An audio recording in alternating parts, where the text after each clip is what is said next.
I was alive once, before the knives, before the hooks, before the screams became currency and pain became sustenance.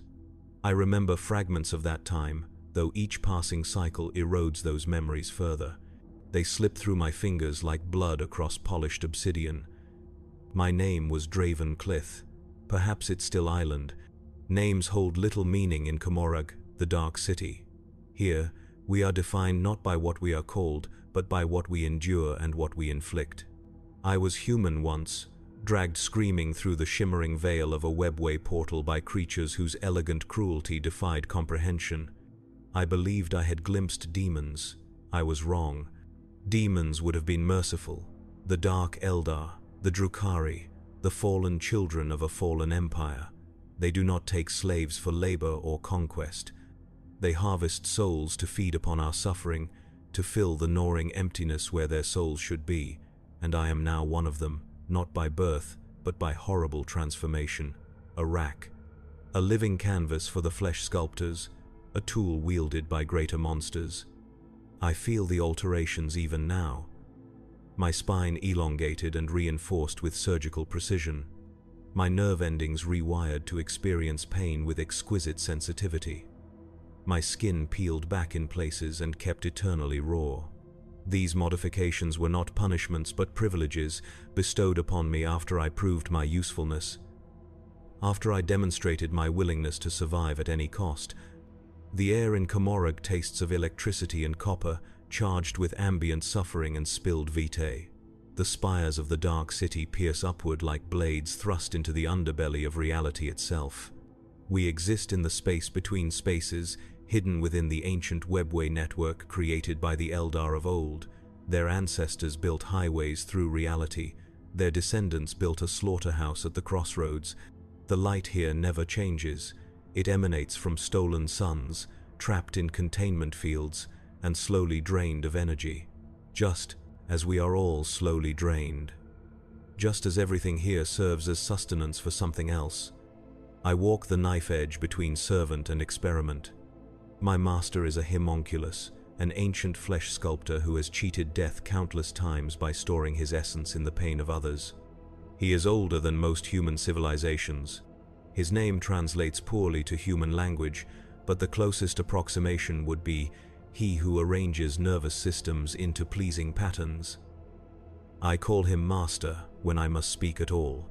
Today I prepare his laboratory for a new subject. I arrange the blades, the neural probes, the alchemical solutions that prevent death while maximizing agony. There is an art to this work, a precision. The homunculi do not simply torture, they elevate suffering to a transcendent experience. They are scientists, artists, and theologians of pain. The laboratory occupies a chamber that seems to breathe. The walls pulse with a rhythm that might be mechanical or organic. It is impossible to tell where architecture ends and biology begins in the Dark City. Everything here lives in some fashion, though nothing here truly lives well. I hear the approach of the Kabbalite warriors before I see them. Their footsteps land with predatory lightness, a cadence designed to unsettle prey. They drag something between them. Someone. The subject. I do not look up from my preparations. Eye contact can be interpreted as challenge or presumption. Either could result in my being promoted from servant to subject. The Archon sends his regards. One warrior says, voice melodic despite the cruelty in the words. This one led a resistance on the human world, designated 7380. Killed 17 of our raiders before capture. I risk a glance. The human is male, muscular, with the remnants of military insignia still visible on his tattered uniform. His eyes burn with defiance. I remember that fire. It gutters quickly here. The Archon requests something special. The warrior continues. Something worthy of his collection. My master stirs from his contemplation. He has been perfectly motionless for hours, conserving his ancient energies. When he moves, it is with the careful deliberation of a spider approaching a trembling web. Tell your Archon that defiance has its own unique flavor. My master responds, voice wet and clicking like insects moving through decaying matter.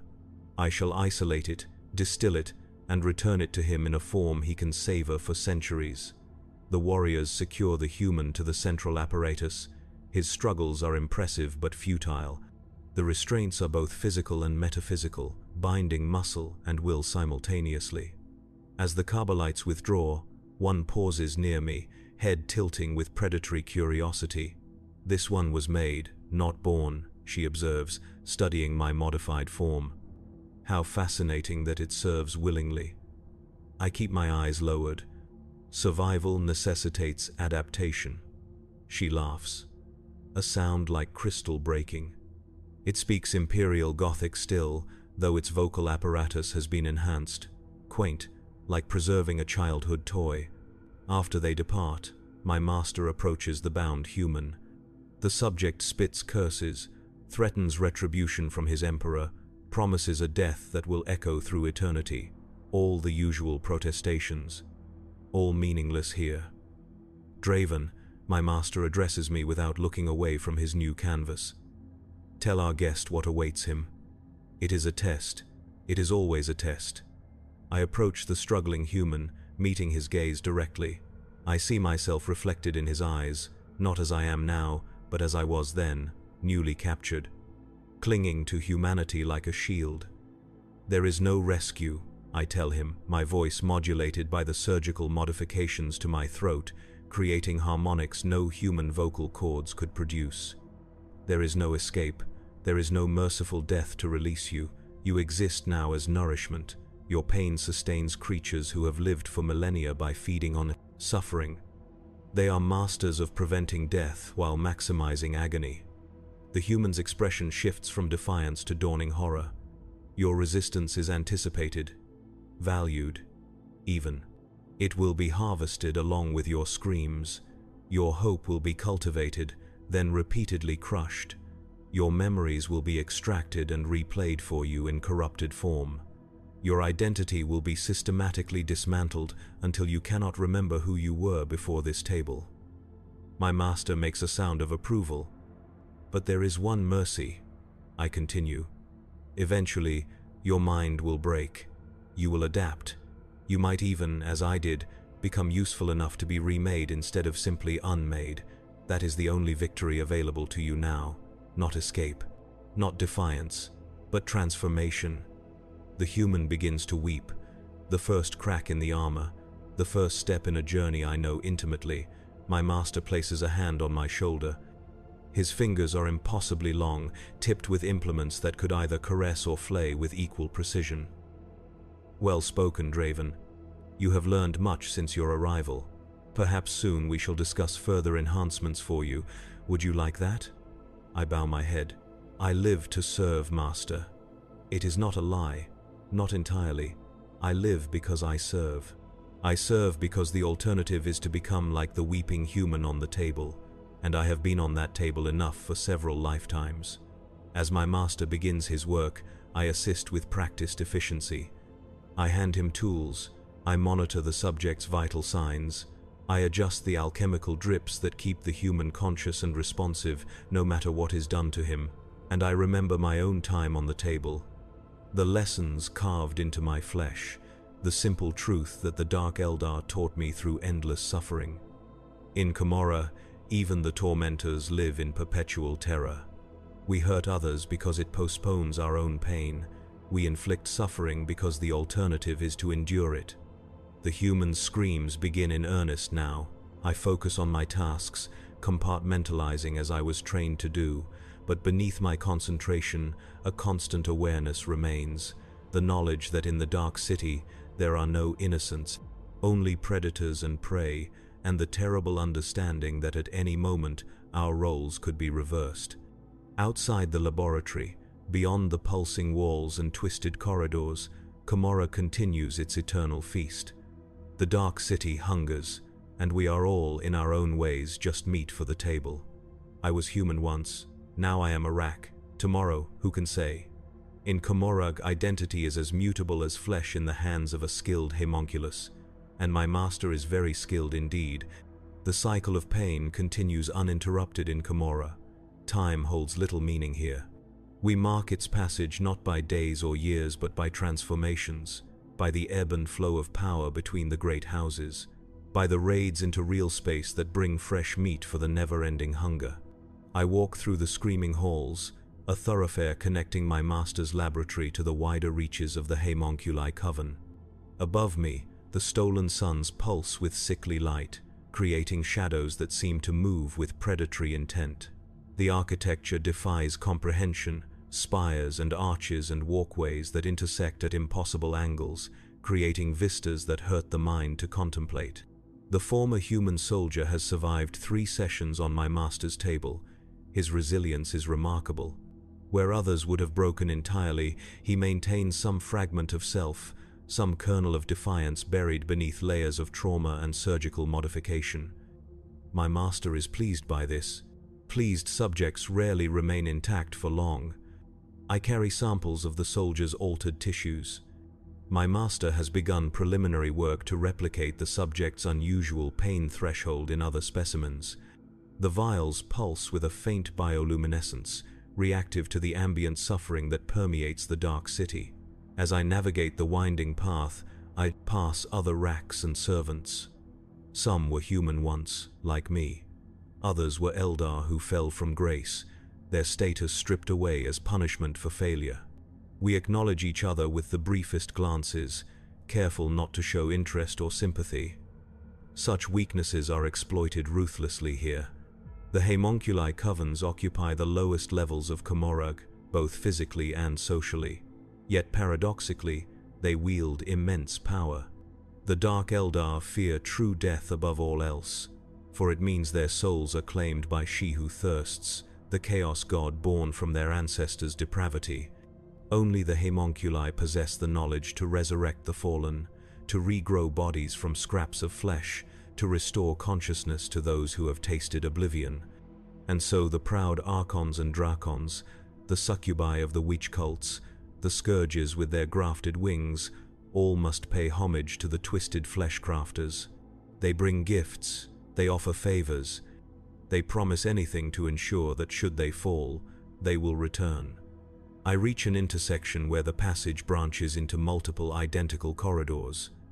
To the untrained eye, there is no difference between them. But I have learned to detect the subtle variations in the pulsing of the walls, the almost imperceptible shifts in air current that indicate which path leads where. I choose the third passage from the left, which will take me to the chambers of comparative anatomy, where my master conducts his broader research. As I walk, I sense a change in the ambient energy of the corridor. The hairs on the back of my neck rise. Something approaches. I press myself against the wall, head bowed, samples clutched tightly to my chest. Seconds later, a procession passes. Incubi warriors in their segmented armor, moving with lethal grace, their claves humming with potential energy. They escort a figure whose presence makes the very air seem to recoil. An Archon, a lord of the Dark Eldar. His armor is adorned with trophies taken from countless victims across untold worlds.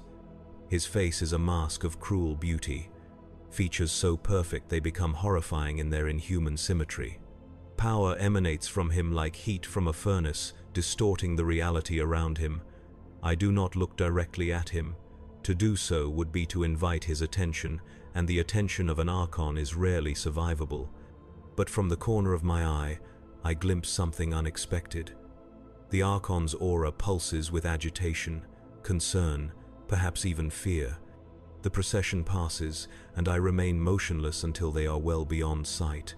Then I continue my journey, curiosity kindling despite my better judgment.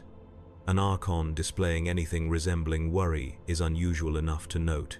Perhaps there are whispers of a power shift among the cabals, or rumors of a particularly ambitious real space raid. Either could affect my master's standing, and by extension, my own tenuous existence. I reach the chambers of comparative anatomy and discover a flurry of activity. Racks and flesh sculptors move with unusual haste, preserving specimens, securing data crystals, sealing chambers that normally remain open for ongoing experimentation. Something is happening. Something significant. I locate the senior rack, a being who was ancient before I arrived. Most of its original form has been replaced or enhanced, leaving only a vague suggestion of the Eldar it once was. Its name translates roughly to Keeper of Categorized Screams. I bring samples from the human military specimen, I announce, offering the vials. Master requests they be compared with the baseline established from the previous warrior caste subjects. The senior rack takes the vials without acknowledging my words, immediately placing them in a containment field. Its movements are efficient, but rushed. Is there instability in the Coven hierarchy? I ask, careful to keep my tone neutral, merely seeking information necessary for my duties. The senior rack pauses, multiple eyes focusing on me with sudden intensity. Your master has not informed you. I maintain perfect stillness, the rack equivalent of a shrug. Information flows according to need in the homunculi covens, and often withholding knowledge is simply another form of control. The disjunction approaches, the senior rack says, voice lowered despite the unlikelihood of being overheard. The real space raids have been accelerated, all cabals mobilize. The great houses call in favors from the covens. The disjunction, I have heard whispers of this phenomenon, a periodic instability in the webway network that sustains Komorrag. During these events, sections of the Dark City may become temporarily isolated, cut off from the whole. In a society that functions as an elaborate pyramid of predation, such isolation can prove fatal for those caught in vulnerable positions. When, I ask, overstepping my bounds with direct questioning. Soon. Days, perhaps. The seers of the dying sun cabal have read the patterns. The senior rack returns to its tasks. Your master will expect you back promptly. Do not linger. I take the dismissal as intended and begin the return journey. My mind calculates rapidly, considering implications. The disjunction means opportunity and danger in equal measure. Power vacuums will form in isolated sections. Alliances will shift. The strong will prey on the temporarily weakened, and those who position themselves correctly might ascend, while others fall. What does this mean for a rack like me? Little, directly. I am a tool, not a player in the great game of predation that defines Drukhari society.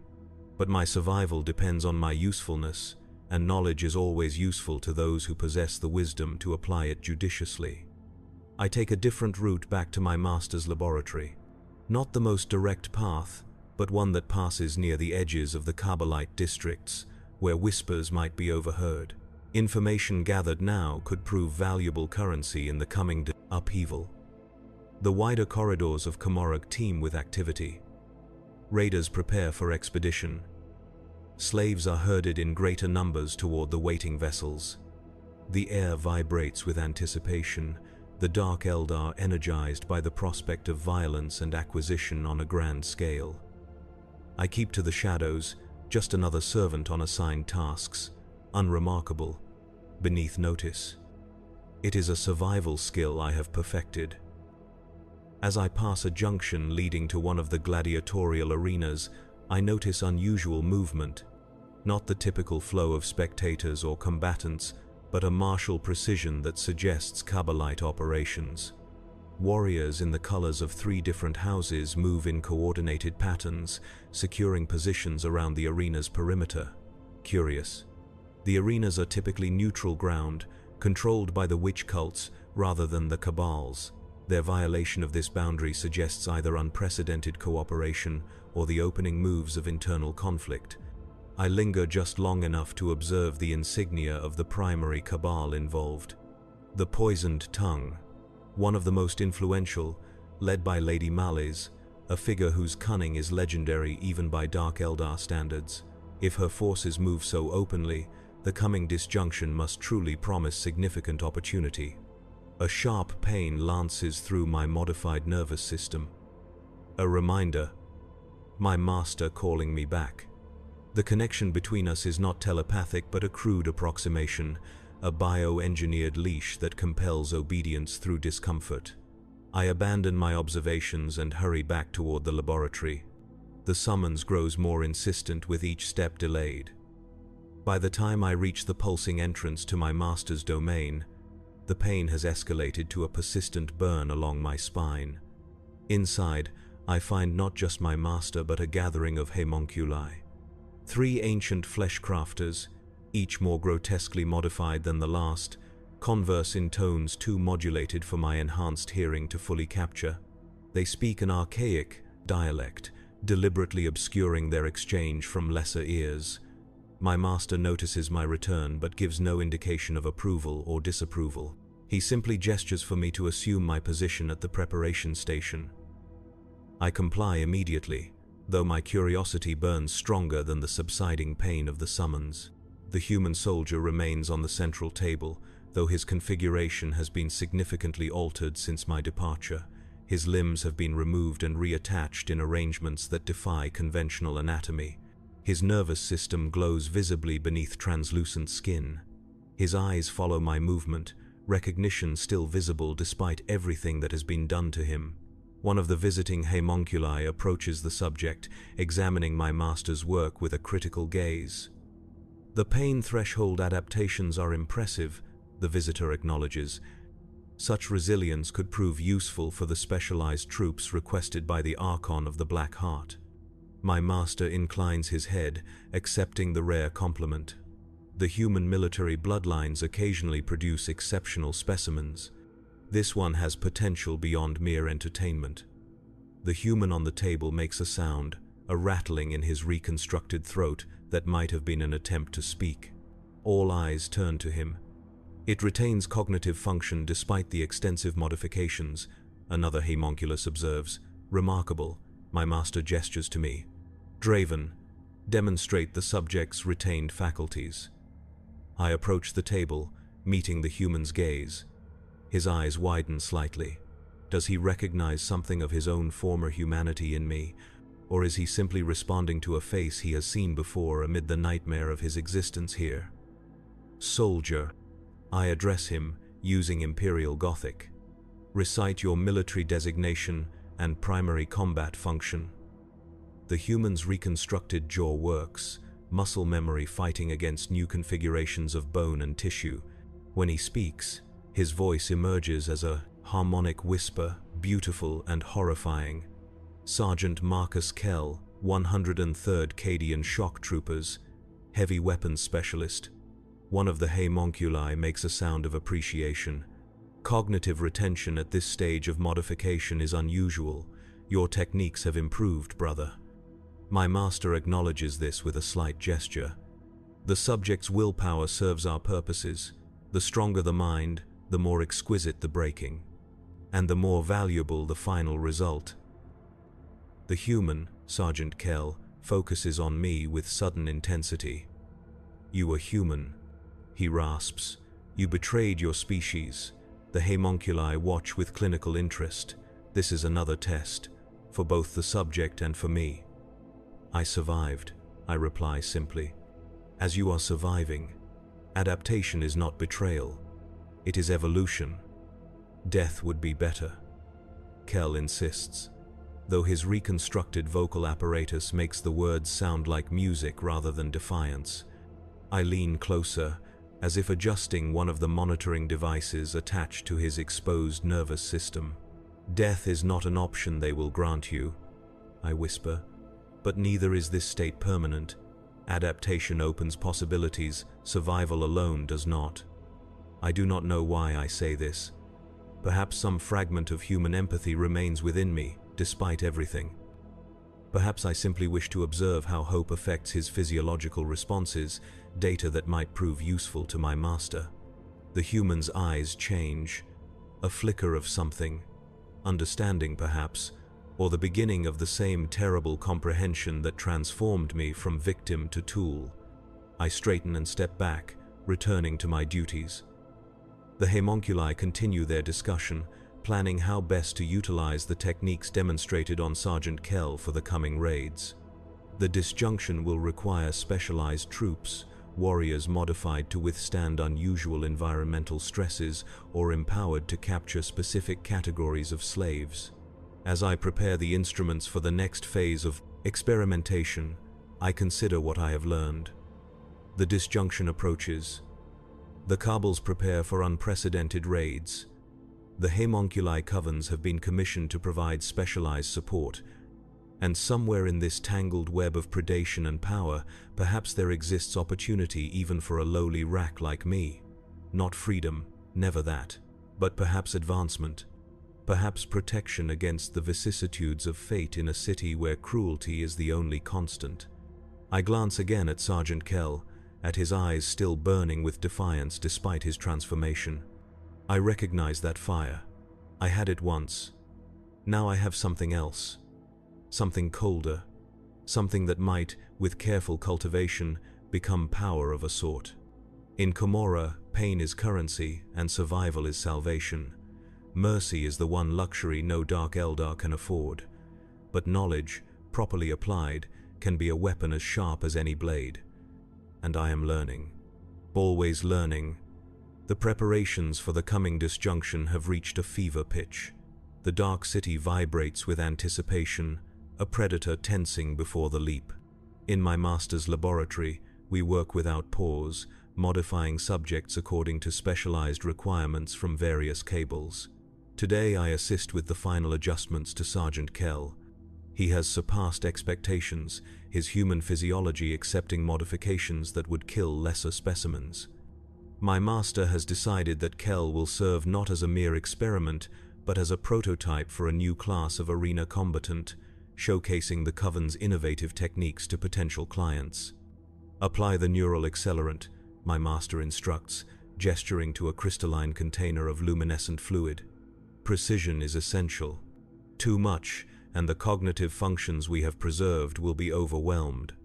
Too little, and the combat reflexes will not achieve optimal enhancement. I prepare the injection assembly, a Baroque instrument of tubes and needles designed to deliver substances directly to specific regions of the brain. Kell watches me with eyes that have been replaced with multifaceted lenses, giving him enhanced visual acuity at the cost of constant, disorienting input. This will cause extreme discomfort. I inform him, a courtesy my master allows because he believes the anticipation of pain enhances its effect. Your perception of time will alter, sensory input will intensify, motor response will accelerate. Why tell me? Kell asks, his voice now a harmonic chorus produced by multiple vocal apparatus working in concert. Does it matter if I know? An interesting question. One that reveals his mind remains analytical despite everything done to him. Knowledge changes, experience. I reply, positioning the injection assembly against his exposed cerebral cortex.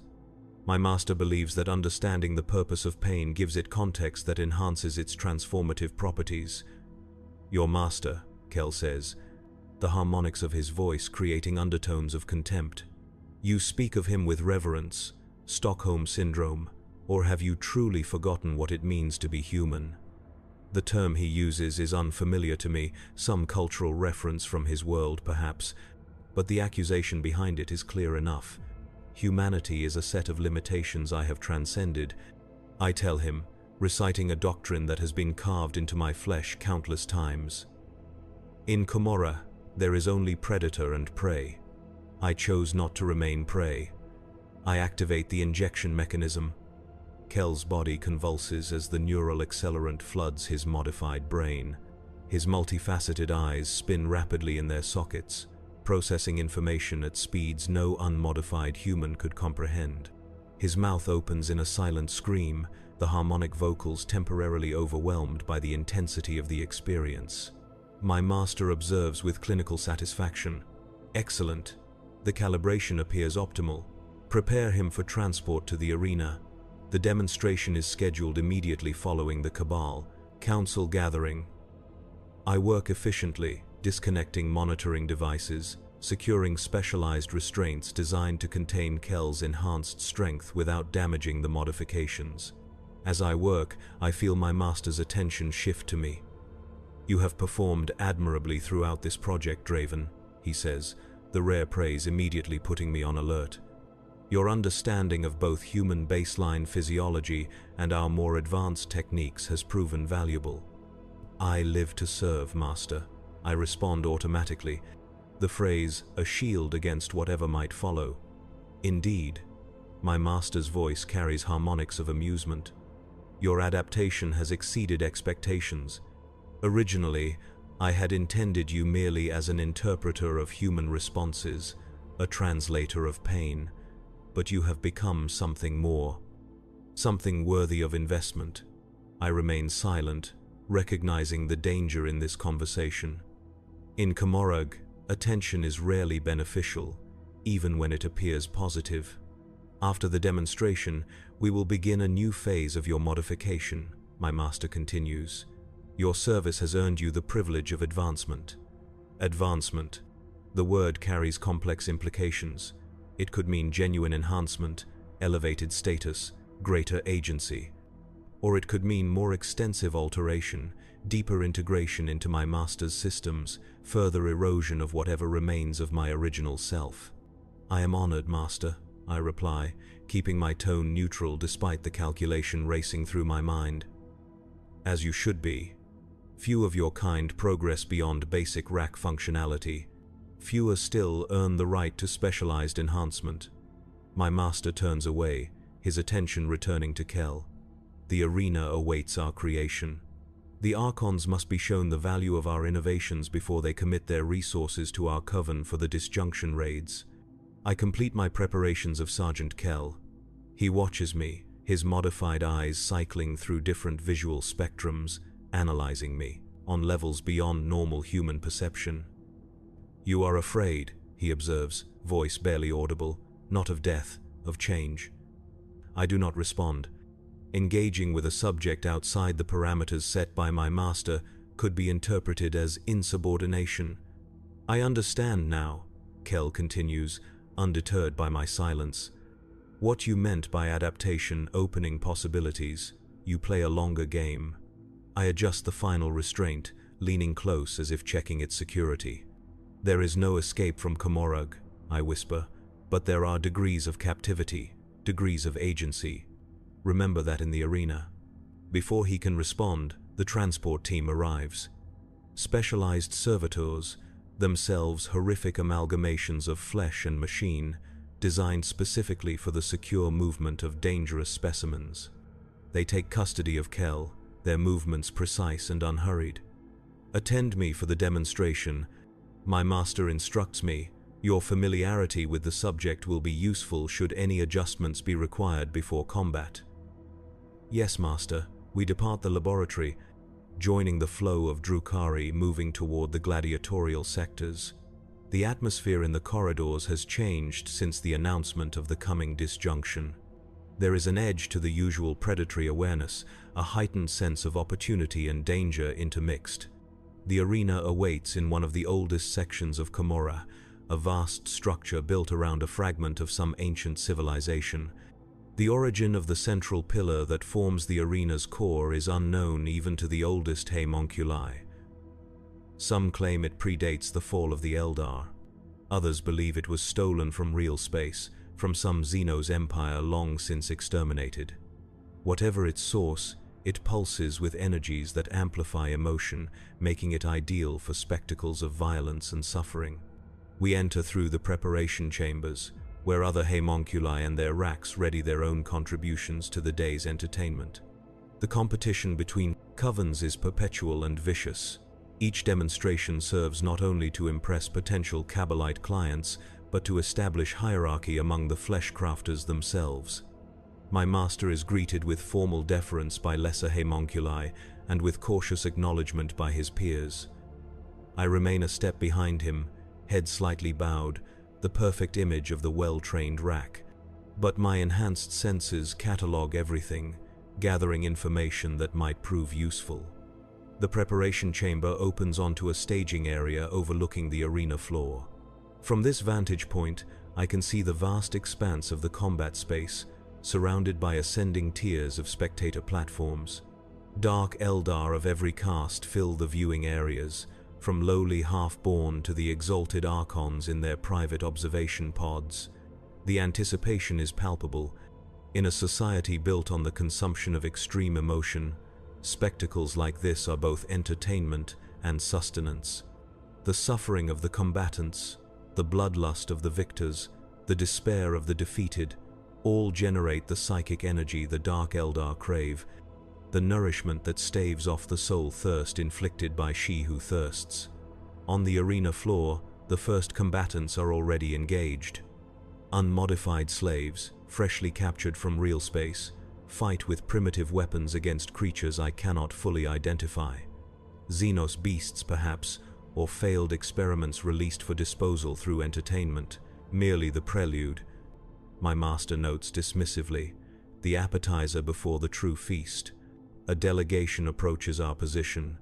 Kabbalite warriors in the livery of the Black Heart, escorting a figure whose presence causes even my master to straighten perceptibly. An Archon, but not just any Archon. Even I, with my limited exposure to the higher echelons of Drukhari society, recognize the insignia of Asdrubal Vekt's inner circle.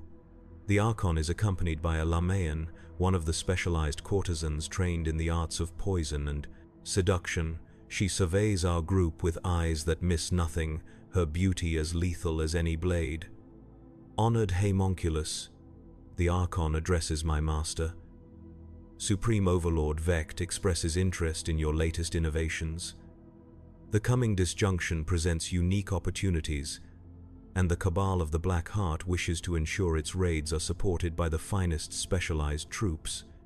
My master inclines his head, acknowledging the compliment while evaluating its implications.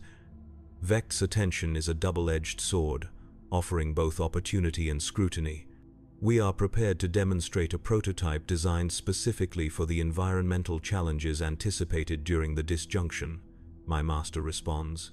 A human military specimen, modified to function optimally in unstable real space conditions while retaining cognitive abilities useful for specialized acquisition tasks. The Archon's expression reveals nothing, but the Lamaean's lips curve in the slightest smile.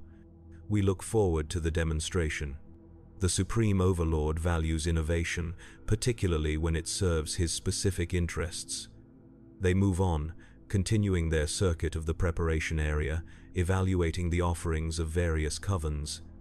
Once they are beyond hearing range, my master turns to me. The Blackheart's interest is significant. Vekt rarely shows his hand so openly. The coming disjunction must present unusual strategic value. I maintain my deferential posture but venture a question. Will Sergeant Kell's demonstration be against other modified subjects? No, that would be insufficient to demonstrate his full capabilities. My master's voice carries tones of anticipation. The Archon has provided specialized opponents, captured aspect warriors from the craft worlds. My surprise is genuine. Aspect warriors are elite fighters from the Eldari craft worlds, the cousins of the Dark Eldar who follow a disciplined path of warfare. They are rarely captured alive, and when they are, their value as subjects for experimentation is immense. How many? I ask. 3. Dire Avengers. Their combat abilities will provide an appropriate challenge to demonstrate Kell's enhancements. 3 against 1. Even with Kell's extensive modifications, the odds seem deliberately skewed against him. But perhaps that is the point, not to demonstrate victory, but to showcase specific capabilities even in defeat. A chime sounds, indicating the transition to the main demonstrations. The homunculi begin moving their specimens toward the deployment gates that will deliver them to the arena floor. My master gestures for me to follow him to our assigned position. Sergeant Kell waits in the holding chamber, his restraints still in place. His modified eyes cycle more rapidly now, processing the new environment, evaluating threats and opportunities. When he sees me, the cycling slows momentarily, focusing. The rules of engagement? He asks, his harmonic voice controlled despite the clear tension in his enhanced musculature. I look to my master for permission before responding. A slight nod grants it. Survival, I tell Kell. By any means necessary, your opponents are Eldari aspect warriors. Elites trained in the arts of warfare for centuries. They will attempt to kill you efficiently. Your enhancements give you advantages they will not anticipate, but they possess experience and training you cannot match. Objectives. An interesting question. Most subjects focus solely on survival or escape, not strategic goals. Demonstration of capabilities, my master interjects. Combat effectiveness, adaptability, tactical assessment. The duration of your survival is less relevant than the display of your functions. Kell absorbs this information, his modified brain processing it at accelerated speeds. And if I exceed expectations, my master makes a sound that might be amusement. Then your value increases, as does your utility. Perform well enough, and you may earn the right to further modification rather than dissection. The final preparations are complete, the restraints are removed, and Kell flexes his enhanced limbs, testing the neural connections, assessing his new capabilities. His movements are unnaturally fluid, almost predatory, the human awkwardness replaced by something more akin to the lethal grace of the Dark Eldar themselves. "It is time," my master announces. "Remember, Draven, observe carefully. Every reaction, every adaptation, every failure, all are data to be collected." "Yes, master." The deployment gate opens, revealing the arena floor below. Kell is guided to the platform that will deliver him to the combat area. Before he steps onto it, he pauses, looking back at me. "When this is done," he says, harmonics creating an unsettling depth to his words, "remember what you told me about degrees of captivity." Then he is gone, descending to meet his fate in the arena. My master and I move to our designated observation position, a suspended platform that offers an unobstructed view of the combat area. Other homunculi and their attendants occupy similar vantages, while the more exalted members of Drukhari society watch from luxurious private boxes adorned with trophies of conquest. The arena floor has been configured to simulate unstable environmental conditions. Sections rise and fall unpredictably. Energies similar to those of an unstable webway portal flicker at random intervals. Visibility shifts as localized atmospheric disturbances create pockets of darkness and illumination. Perfect conditions to showcase Kell's modifications. He emerges from the deployment gate, immediately scanning his surroundings. His movements are measured, conserving energy, assessing. From another gate, his opponents appear. 3 dire avengers, their armor a blue so deep it seems to absorb light rather than reflect it. Their weapons the deadly shuriken catapults that can fire hundreds of molecularly edged discs in seconds. The aspect warriors move. With the practiced coordination of centuries of training, they spread out, establishing firing positions that offer maximum coverage with minimal exposure. They communicate through subtle gestures, a battlefield language evolved over millennia of warfare. Kell observes them, his modified eyes cycling through spectrums, analyzing. Then he moves. His speed is shocking, not the fluid grace of the Eldar, but a brutal, efficient velocity that carries him from cover to cover faster than unaugmented human reflexes could track. The aspect warriors adjust instantly, their weapons tracking, firing streams of shuriken that slice through the space Kell occupied milliseconds before. The neural accelerant is performing optimally, my master notes with satisfaction. Observe how he processes environmental data and threat assessment simultaneously. Indeed, Kell does not simply react to the aspect warriors. He anticipates the unstable terrain, using the sudden shifts in the arena floor to disrupt his opponent's firing solutions. A section rises unexpectedly, and he rides it upward, gaining momentary height advantage before dropping behind a dire avenger who had advanced to establish a new firing position. The close-quarters engagement is brief but brutal. Kell's enhanced strength and speed allow him to grapple the aspect warrior before the Eldar can bring his weapon to bear. There is a wet cracking sound as augmented hands crush the elegant armor, breaking the bones beneath. The audience reacts with a collective intake of breath. First blood to the modified human, against all expectations. The remaining dire avengers adjust their strategy immediately. They maintain distance, using their superior ranged weapons to pin Kell down, forcing him to remain in cover as shurikens slice the air around him. Phase 2 capabilities, my master says. activating a remote control sequence. Kell convulses briefly as secondary modifications activate. The reinforced spinal column we installed glows with bioluminescent energy. His muscle density visibly increases, fibers tightening beneath translucent skin. And then he does something unexpected. Instead of attacking the aspect warriors directly, he turns his attention to the arena itself.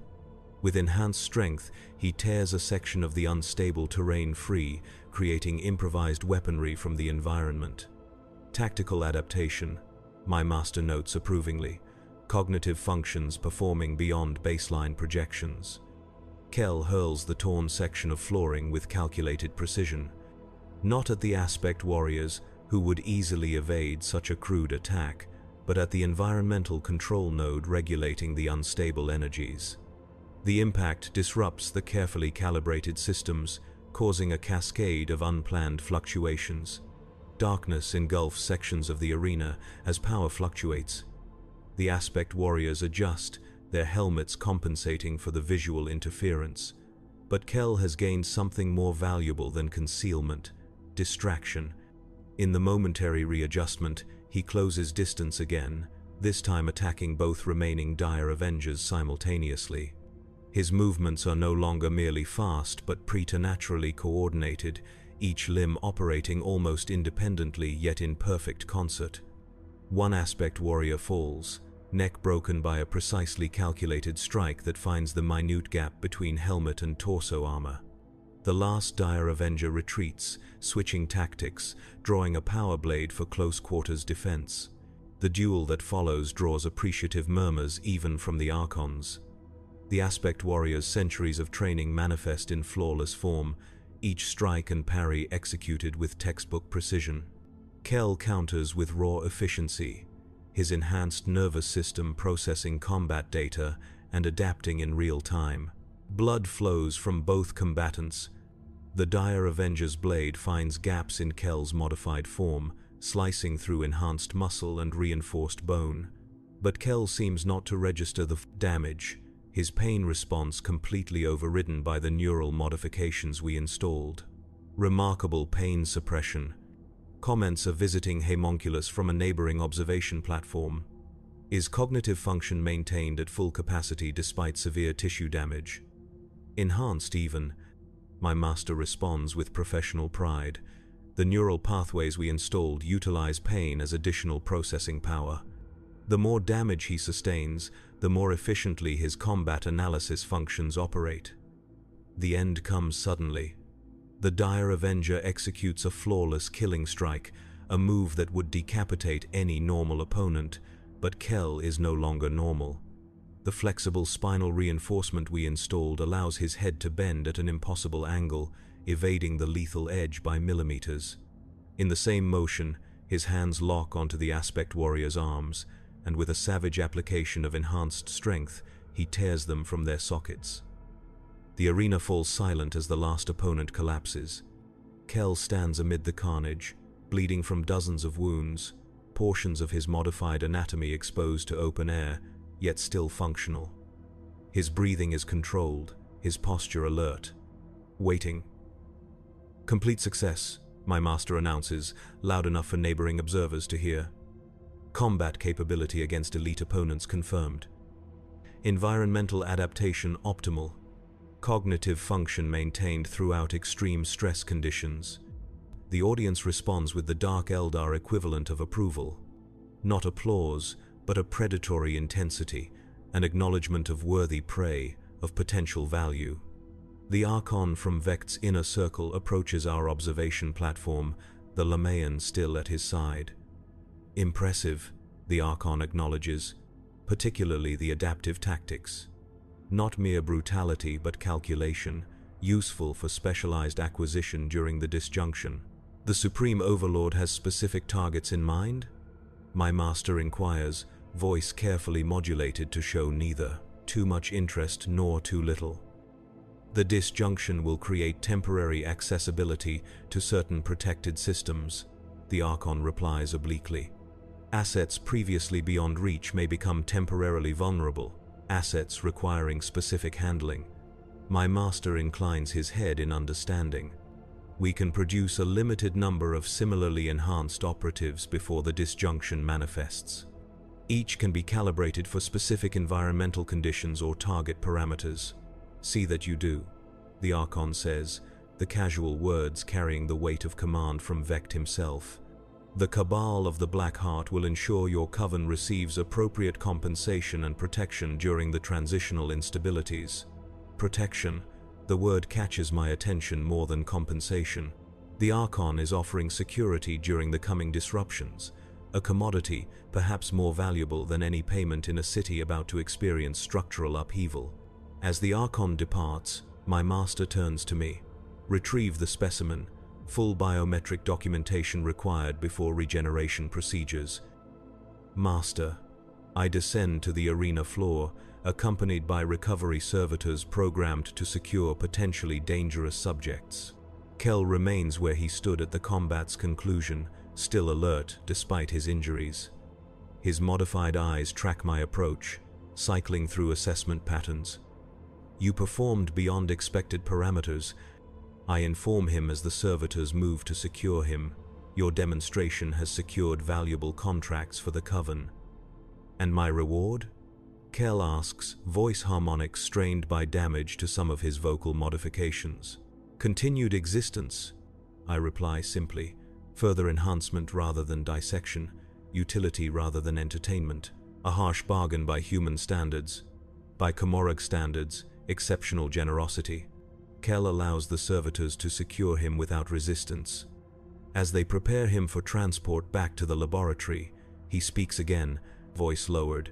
Your master values you, uses you to communicate with his specimens because you understand both sides.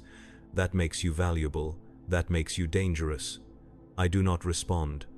The observation is accurate, but stating it aloud is perilous, even here amid the arena noise.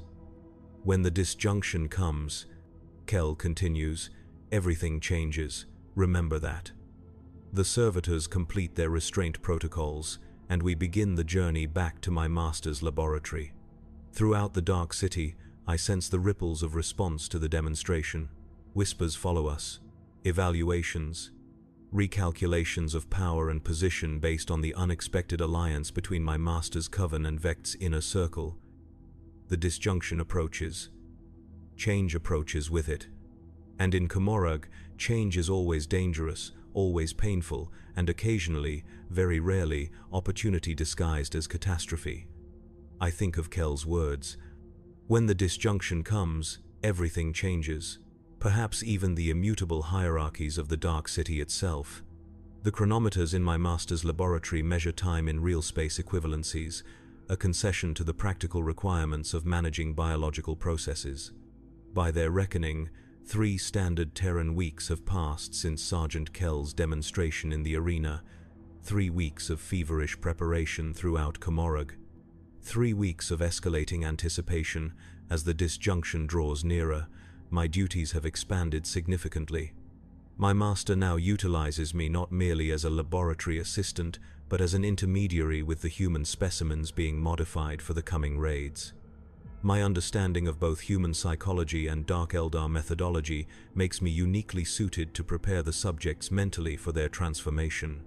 Today I oversee the final calibration of 6 enhanced humans, each modified according to the specific requirements provided by the Cabal of the Black Heart. They wait in specialized containment chambers, their bodies altered beyond recognition, their minds carefully balanced between obedience and initiative. Sergeant Kell has become the template for this new generation of specialized acquisition units. His success in the arena proved the viability of extensive modification while preserving tactical acumen. Each of these new subjects has been enhanced following the protocols established with Kell, with variations tailored to specific environmental conditions or target parameters. The neural accelerant distribution requires adjustment in Subject 4. I inform the technical rack overseeing the calibration. Cognitive response shows a 0.37 delay in processing visual data from the peripheral spectrum modifications. The technical rack makes the correction without comment. My authority in these matters is now established, another subtle change in status following the arena demonstration. My master enters the calibration chamber, accompanied by 2 lesser homunculi assigned to assist with the specialized project. They confer in their archaic dialect, but I have been authorized to understand portions of their exchange, another mark of my elevated position. The Archon's parameters for the ocular modifications seem unnecessarily specific, one assistant comments. The wavelength sensitivity exceeds standard requirements for general acquisition operations. The targets are highly specialized, my master responds. The wavelength calibration allows detection of specific energy signatures associated with Eldari technology of pre-fall origin. The disjunction will expose artifacts previously shielded by webway distortions. Artifacts of pre-fall origin. The implications are significant. Before their fall to depravity created Slanesh and shattered their civilization, the Eldari created technology that approached the miraculous. Most was lost in the cataclysm, but pieces survive, jealously guarded by the craft worlds or hidden in forgotten corners of the webway. Such artifacts would be valuable beyond measure and dangerous beyond comprehension. The Kabbalite representatives will arrive within the hour to inspect the final products, my master announces. Draven, ensure the specimens are presentable and responsive. Their cognitive functions must demonstrate both compliance and initiative. The acquisition targets will require complex problem-solving under unpredictable conditions. Yes, master. As the homunculi withdraw to prepare for the inspection, I move among the containment chambers, conducting final evaluations of each subject. They watch me with their modified eyes, each set calibrated for different spectral sensitivities.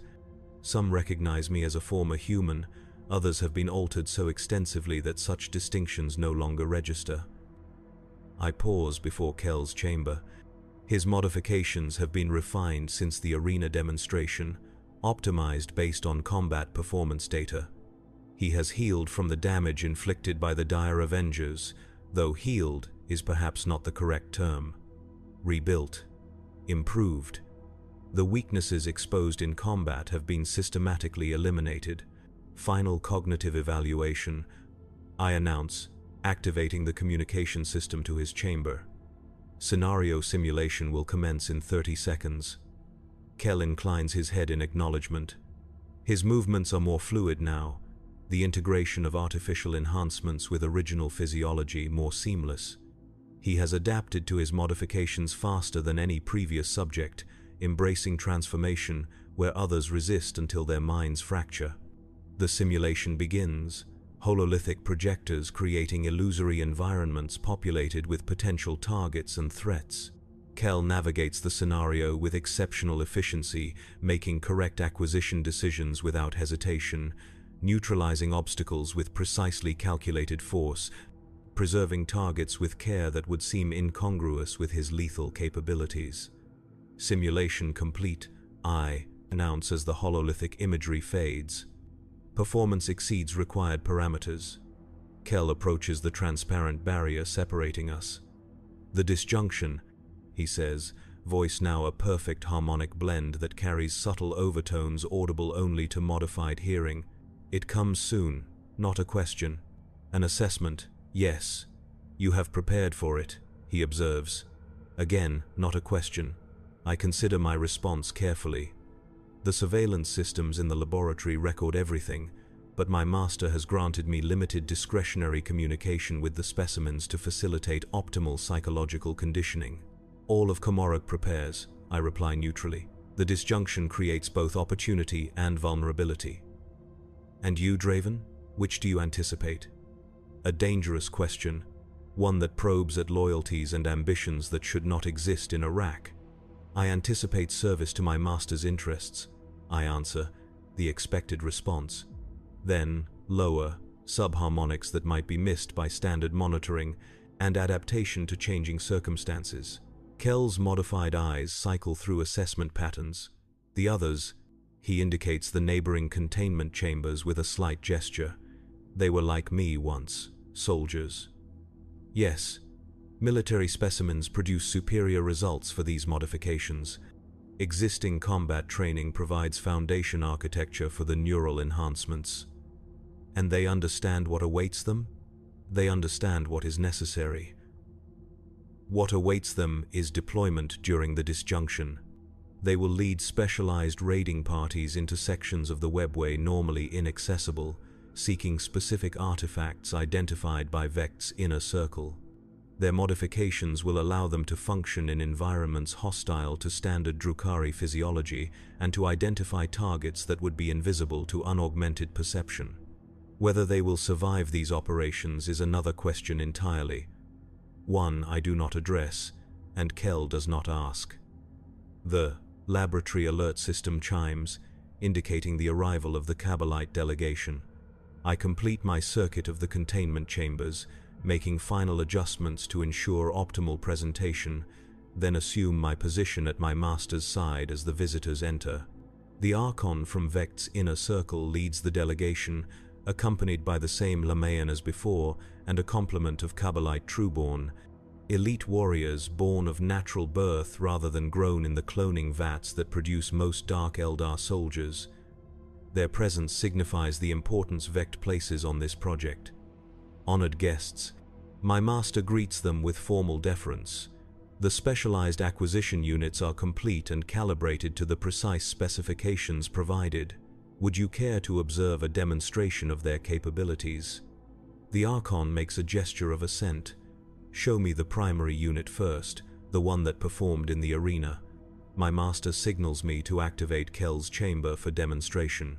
The transparent barrier recedes, and Kell steps forward, moving with lethal precision, every motion controlled and efficient. Impressive physical integration, the Archon observes. The crude human form almost appears elegant now. The modifications extend far beyond mere aesthetics, my master assures him. Specialized sensory apparatus calibrated to detect the energy signatures provided in your specifications. Enhanced strength and reaction time for operation in gravitationally unstable environments. Cognitive functions optimized for complex problem solving while maintaining absolute loyalty to mission parameters.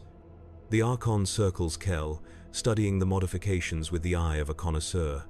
The Lamaean remains slightly behind, her attention seemingly elsewhere but missing nothing. The loyalty protocols interest me most, the Archon says. How does one ensure obedience in a creature modified for independent action and problem solving? Multiple redundant systems, my master explains. Neural limiters prevent direct action against Drukhari controllers. Pain response conditioning reinforces compliance. And perhaps most importantly, psychological conditioning administered by my specialized rack, Draven, who understands the human baseline mentality and can shape it toward our requirements. The Archon's gaze shifts to me, evaluating. This one was human also? Indeed. One of my more successful long-term projects. Proof that with proper application of technique, even the crude material of humanity can be elevated to useful function. The Lamaean speaks for the first time, her voice melodic and venomous simultaneously. It maintains traces of its original appearance, an interesting choice. Deliberate, my master confirms, its transitional state makes it more effective in conditioning new specimens. They respond to the visual cue of a being that has successfully adapted to transformation. The Archon returns his attention to Kell. The Supreme Overlord has identified 7 primary acquisition targets that will become accessible during the disjunction. Each requires specialized handling and presents unique environmental challenges. These units will deploy with elite Kabbalite teams, providing target identification and extraction capabilities that our warriors lack. They are ready, my master assures him. Each unit calibrated for specific target parameters. Good. The Archon makes a gesture, and one of the Trueborn steps forward, presenting a data crystal. Final mission parameters. To be integrated immediately, the disjunction manifests within 20 real space hours. 20 hours, sooner than anticipated. The disjunction's approach had been calculated within a general time frame, but precise prediction was thought impossible. That Vect possesses such specific knowledge suggests information sources beyond those available to even the highest homunculi. My master accepts the data crystal with appropriate ceremony. It shall be done. The units will be ready for deployment on your command. The inspection continues, each modified human demonstrated and evaluated. The Archon appears satisfied, though satisfaction in a dark Eldar of his rank manifests as an absence of criticism rather than explicit approval. When the delegation departs, the atmosphere in the laboratory shifts subtly, tension replaced by focused purpose. Draven, my master addresses me. Complete the final conditioning of all units, integrate the mission parameters from the data crystal, ensure absolute compliance functionality. Yes, master. I accept the crystal, a rare honor that indicates the trust placed in me for this project. As I move to execute my instructions, my master adds, "Your performance throughout this project has been exemplary. Your advancement continues to justify the resources invested in your development." I exist to serve, master. The ritual response, offered with perfect deference. Indeed, and after the disjunction, we shall discuss the next phase of your modification. Your unique position between human understanding and Drukhari methodology has proven more valuable than anticipated. I bow acknowledgement, concealing the calculations this statement provokes. The next phase of modification could mean many things: greater autonomy, specialized function, or deeper integration into the homunculi systems, further erosion of whatever remains of my original identity. The disjunction approaches, 20 hours until everything changes, until portions of Komorog become temporarily isolated, until protected sections of the webway become briefly accessible, until the careful balance of power in the Dark City faces disruption. 20 hours to prepare, to calculate, to position myself for whatever comes after. I begin with Sergeant Kell, connecting the data crystal to his containment chamber's interface, initiating the integration of the mission parameters. His modified eyes watch me, assessment patterns cycling. The time approaches, he says, subharmonics pitched for my enhanced hearing alone. Yes, I confirm, equally discreet. Final preparations only. Your master values you highly. Value is conditional in Komorra. As is loyalty, Kell observes. I make no response to this dangerous observation, focusing on the technical aspects of the parameter integration. The data flows into Kell's neural system, maps of webway configurations, energy signature identifiers, extraction protocols. These targets, Kell says after absorbing the information, they are not simple artifacts. I pause, listening. The energy signatures match theoretical patterns for temporal distortion technology, pre-fall Eldari devices for manipulating localized time streams. Such technology would be valuable beyond measure to the Dark Eldar, who exist in a state of perpetual deterioration as Slanesh constantly drains their souls. The ability to manipulate time could create sanctuaries where that drain might be slowed or temporarily halted. The mission parameters are not my concern, I say aloud for any monitoring systems, then in subharmonics, but such technology is inherently unstable. The fall occurred partly because of such experimentation. Precisely, Kell responds in kind, which makes the disjunction timing suspect. What if it is not a natural phenomenon but a calculated manipulation? The implication is staggering. If the disjunction is not a random fluctuation in the webway but an engineered event, it suggests powers at work beyond even Vect's machinations. I complete the parameter integration and move to the next specimen, thoughts racing behind a mask of perfect obedience. 20 hours until the disjunction, 20 hours until deployment, 20 hours until everything changes, and perhaps 20 hours to prepare for possibilities beyond those my master anticipates. The countdown to the disjunction has begun. The final hours before the disjunction unfold with meticulous precision. The modified acquisition units are prepared for deployment, each receiving final calibrations and mission briefings. Throughout Komorog, Similar preparations occur across countless cabals and covens. The Dark City vibrates with predatory anticipation. I oversee the loading of specialized equipment onto the transport vehicles that will carry the acquisition units to their deployment zones. Each piece has been designed to function under the specific environmental conditions predicted at the target locations.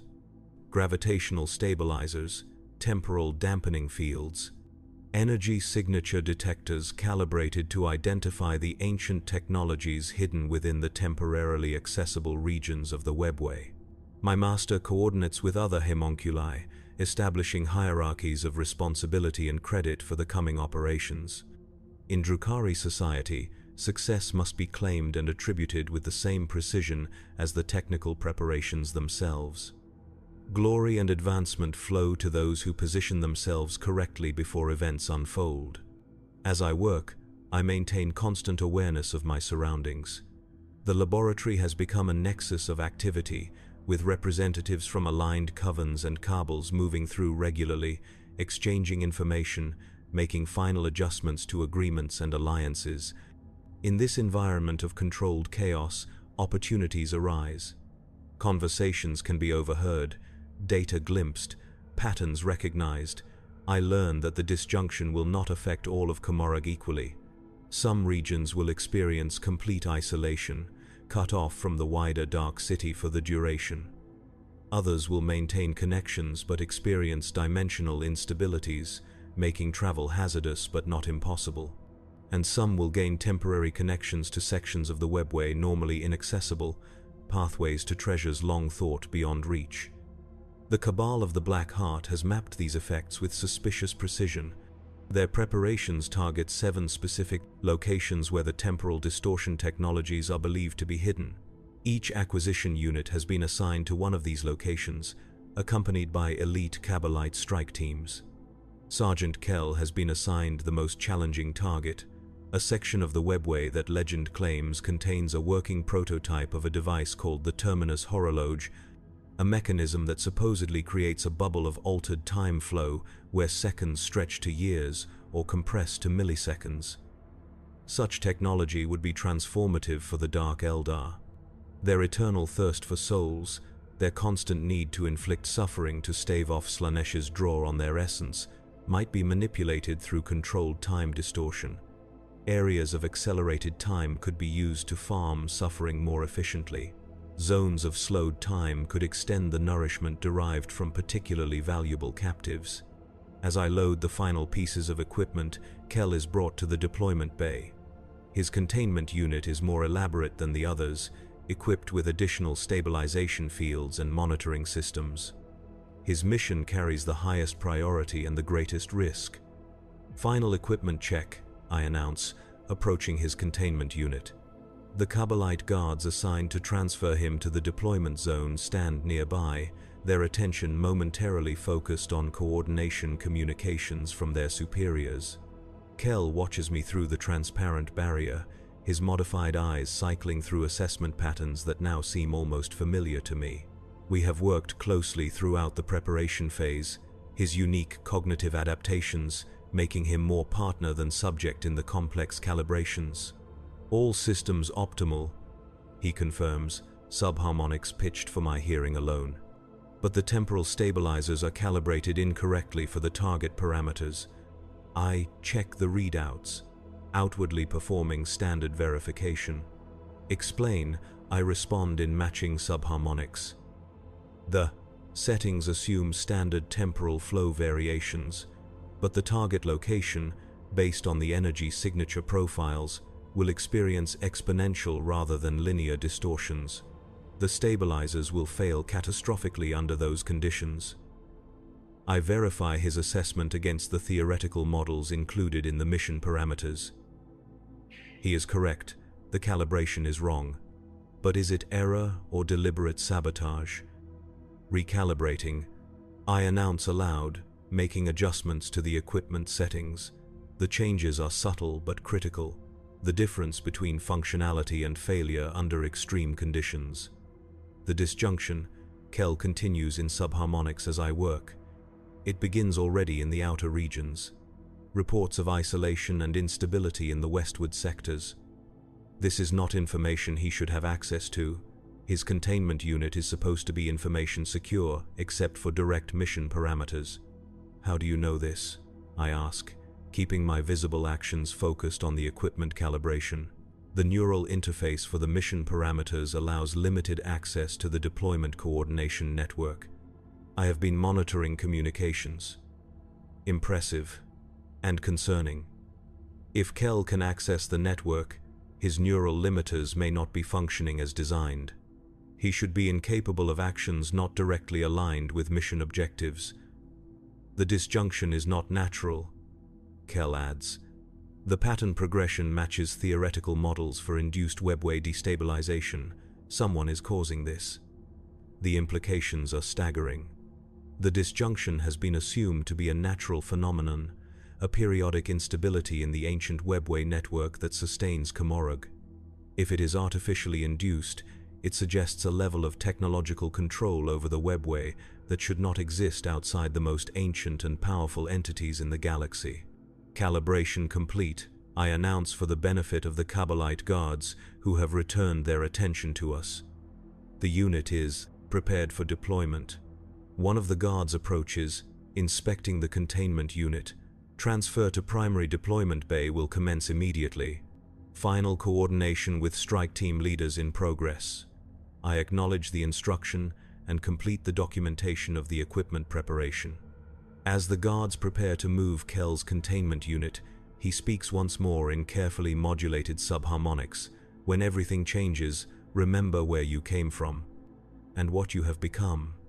Before I can decipher this cryptic message, the guards activate the containment unit's transport mode, and Kell is taken from the preparation area toward the primary deployment bay.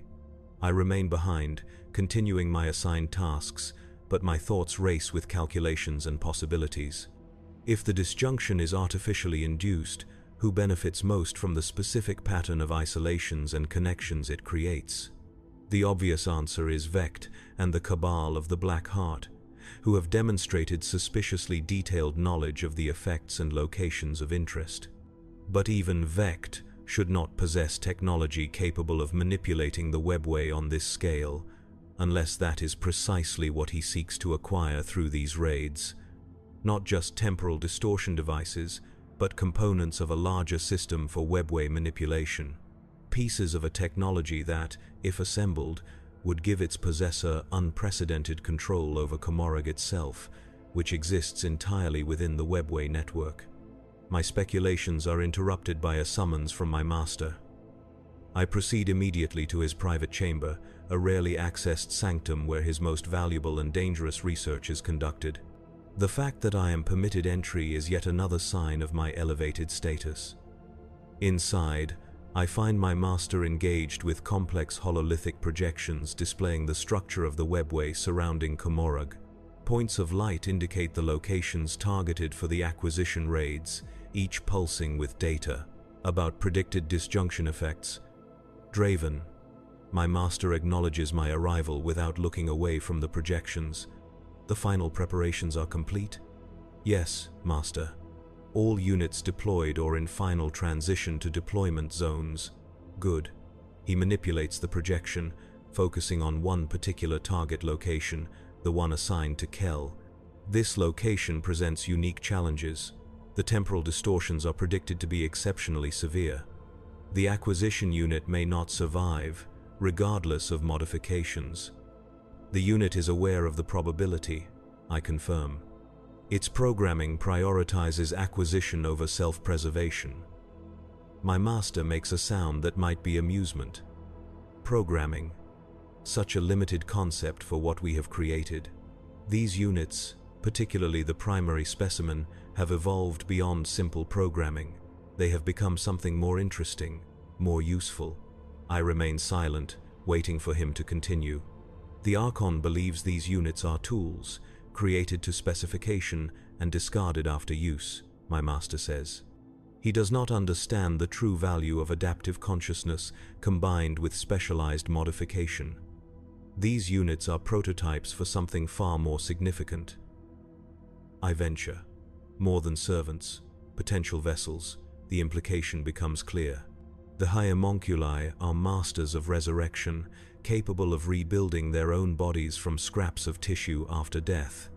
But the process is imperfect, requiring extensive resources and leaving the resurrected vulnerable for a period of recovery. These modified humans, with their enhanced neural capacity and adaptability, could potentially serve as temporary vessels for a homunculus's consciousness during the vulnerable period of resurrection. Not mere servants, but backup bodies. The neural modifications were designed with this compatibility in mind, I observe. Precisely, the Cabal of the Black Heart provides us the opportunity and resources to develop these prototypes under the guise of specialized raid units. After the disjunction, regardless of the raid outcomes, we will possess the data necessary to refine the process. My master turns from the projections to face me directly. Your role in this development has been crucial, Draven. Your understanding of both human cognitive baselines and our more advanced techniques has accelerated the research considerably. I am honored to serve, Master. Indeed, and after the disjunction, your service will enter a new phase. He gestures to a secondary hololithic projection, one I had not noticed immediately. It displays a complex neural structure that seems familiar somehow. This is a mapping of your current neural configuration, significantly enhanced from your original human template, yet retaining certain essential characteristics that make you valuable as an intermediary. I study the projection, recognizing my own modified brain structure. The enhancements are substantial, far more extensive than I had realized, yet as my master noted, key elements of human cognitive architecture remain intact. The next phase of your modification will preserve these elements while dramatically expanding your capabilities, my master continues.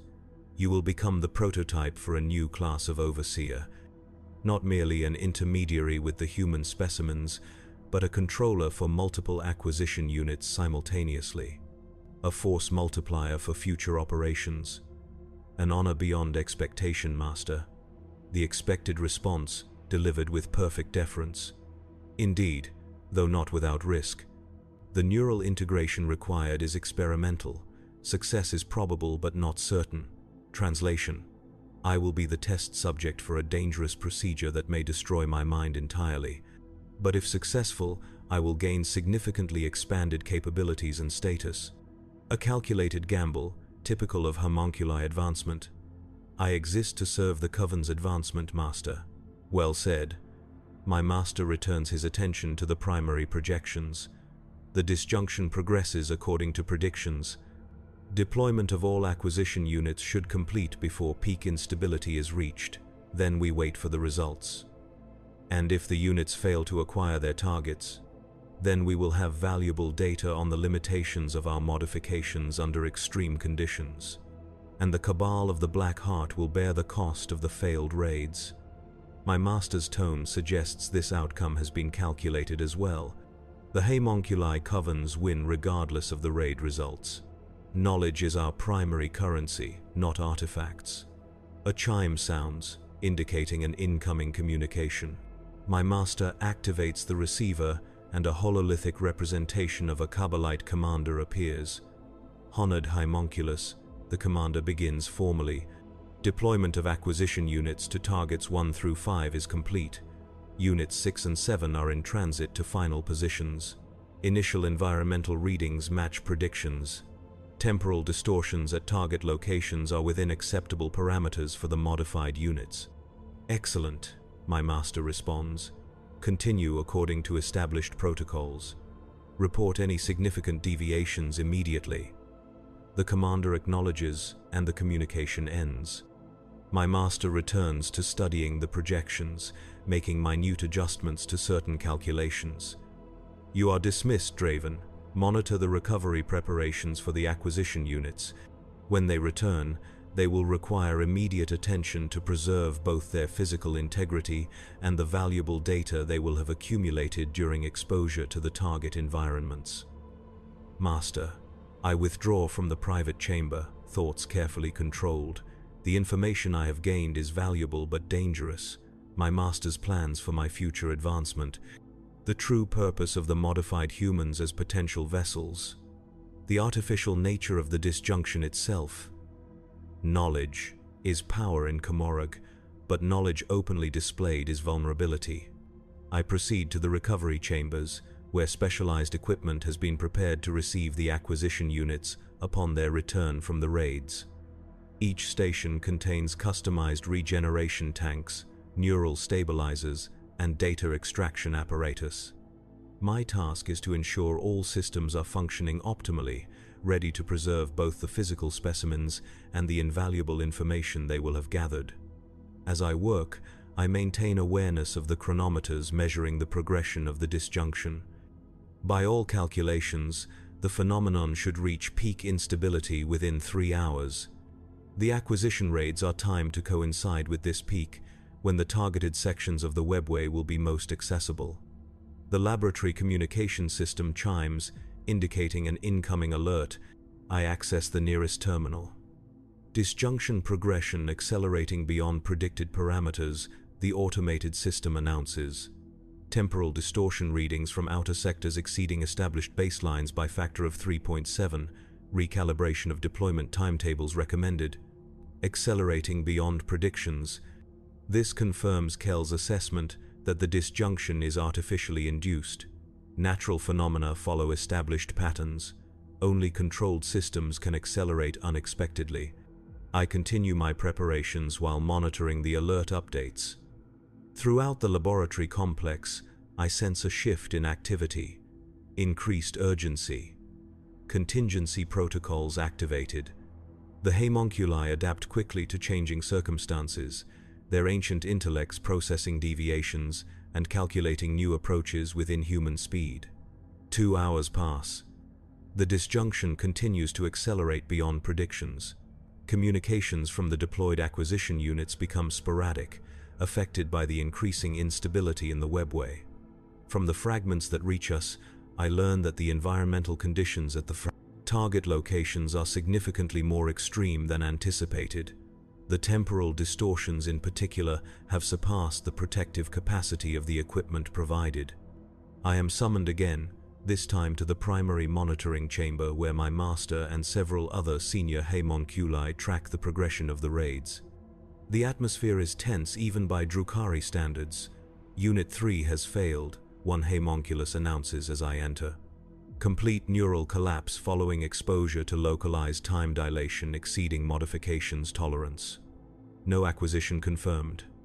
Unit 5 reports successful target identification but extraction impossible due to gravitational anomalies. Another adds, unit condition deteriorating rapidly. My master notices my arrival. Draven, what is the status of the recovery chambers? Fully prepared, master. All systems optimized for maximum data preservation, regardless of physical condition of returning units.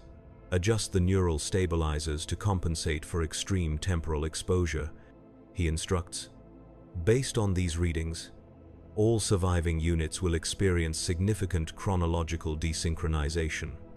I acknowledge the instruction and move to implement the adjustments when a priority alert sounds throughout the monitoring chamber. All attention turns to the main display, which shows a cascading failure of webway structures surrounding Komorog. The disjunction has exceeded all historical parameters. The senior technical homunculus announces, sections of the Dark City are experiencing complete dimensional phasing, others report localized reality inversion. The pattern suggests deliberate manipulation rather than natural instability. My master exchanges significant glances with his peers. The confirmation of artificial causation changes the strategic calculation entirely. The Archon knew, one homunculus hisses. The Black Heart Cabal anticipated these effects precisely. Their preparations were too specific, too targeted. The acquisition raids are not merely for artifact retrieval, my master concludes. They are positioned to stabilize key junctions in the webway network. The targets are not simply valuable technology, they are control nodes. The implications crystallize in my understanding. Vect is not simply taking advantage of the disjunction, he is causing it. And the true purpose is not to acquire temporal technology, but to establish control over the webway structure that sustains Comorai itself. A power play of unprecedented scale. "What of our acquisition units?" asks a younger homunculus. "If the raids are cover for webway manipulation, are our specimens expendable diversions?" "All resources are ultimately expendable," my master responds coolly, "but knowledge is never wasted. Whatever the Archon's true purpose, our units will provide valuable data on operating in manipulated temporal conditions. Data that may prove crucial in the new configuration of power that emerges from this disjunction." Another alert sounds, this one specifically tied to Kel's mission. Unit 1 reports successful target acquisition, the monitoring homunculus announces with surprise. Temporal device secured and extraction in progress. However, environmental conditions are deteriorating rapidly. Estimated survival probability for the unit is below 15%. All attention shifts to the incoming data stream from Kel's neural link. The information is fragmented, distorted by the extreme conditions at the target location, but enough comes through to confirm that he has indeed secured the terminus horologe or something very like it. "Remarkable," my master comments. "The modifications exceeded expectations. Even with the accelerated temporal distortions, the unit maintained functionality long enough to complete its primary objective." "Incoming transmission from Unit 1, the monitor announces. "Audio only, significant degradation." Kel's voice emerges from the communication system, distorted and fluctuating in pitch as if he is experiencing time at varying rates. "Device secured," he reports, "but temporal effects expanding beyond containment. The technology is not passive. It is actively manipulating the surrounding webway structure. This is not coincidental. The device was waiting to be activated." The senior homunculi exchange alarmed glances. Technology that awaits activation suggests pre-programming. Intentions set in motion millennia ago and only now coming to fruition. "Can you disable the device?" my master asks. "Negative," Kel responds, his voice shifting between normal speed and unnaturally slow drawn-out syllables. "The activation sequence is progressing according to established parameters. This is its purpose. The disjunction is not a random event. It is the culmination of a process initiated during the fall. The fall. The cataclysmic collapse of the ancient Eldari Empire that created Slaanesh and shattered their civilization. If this technology dates from that era and was programmed to activate now, after all these millennia, it suggests a level of foresight and planning almost incomprehensible in scope. The webway restructures," Kel continues, "not random instability, but deliberate reconfiguration, new connections forming, old ones severing permanently. Return with the device immediately," my master orders. "Priority override on all other considerations." "Too late," Kel responds, his voice now unnaturally accelerated. Temporal bubble expanding, experiencing multiple timelines simultaneously. The device is not a tool, it is a key.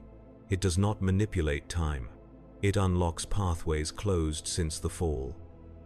The communication degrades further, becoming unintelligible before cutting out entirely. The monitoring systems show a massive surge of energy at Kel's location, then nothing, complete sensor failure. For several moments, silence reigns in the monitoring chamber. The homunculi process what they have learned, calculating implications, adjusting strategies. I remain perfectly still, awaiting instructions while my own thoughts race with possibilities. The disjunction is not a natural phenomenon but the culmination of a plan set in motion at the time of the fall. The temporal technology is not the target but the trigger for a fundamental restructuring of the webway. And Vect somehow knew, positioning his forces to take advantage of changes that will reshape Comorai itself. "The recovery chambers," my master addresses me, breaking the silence. "Prepare for emergency protocols. If any units return, their data is priority. Physical preservation is secondary." "Yes, master." As I turn to leave, a new alert sounds, this one indicating a security breach in the laboratory complex itself.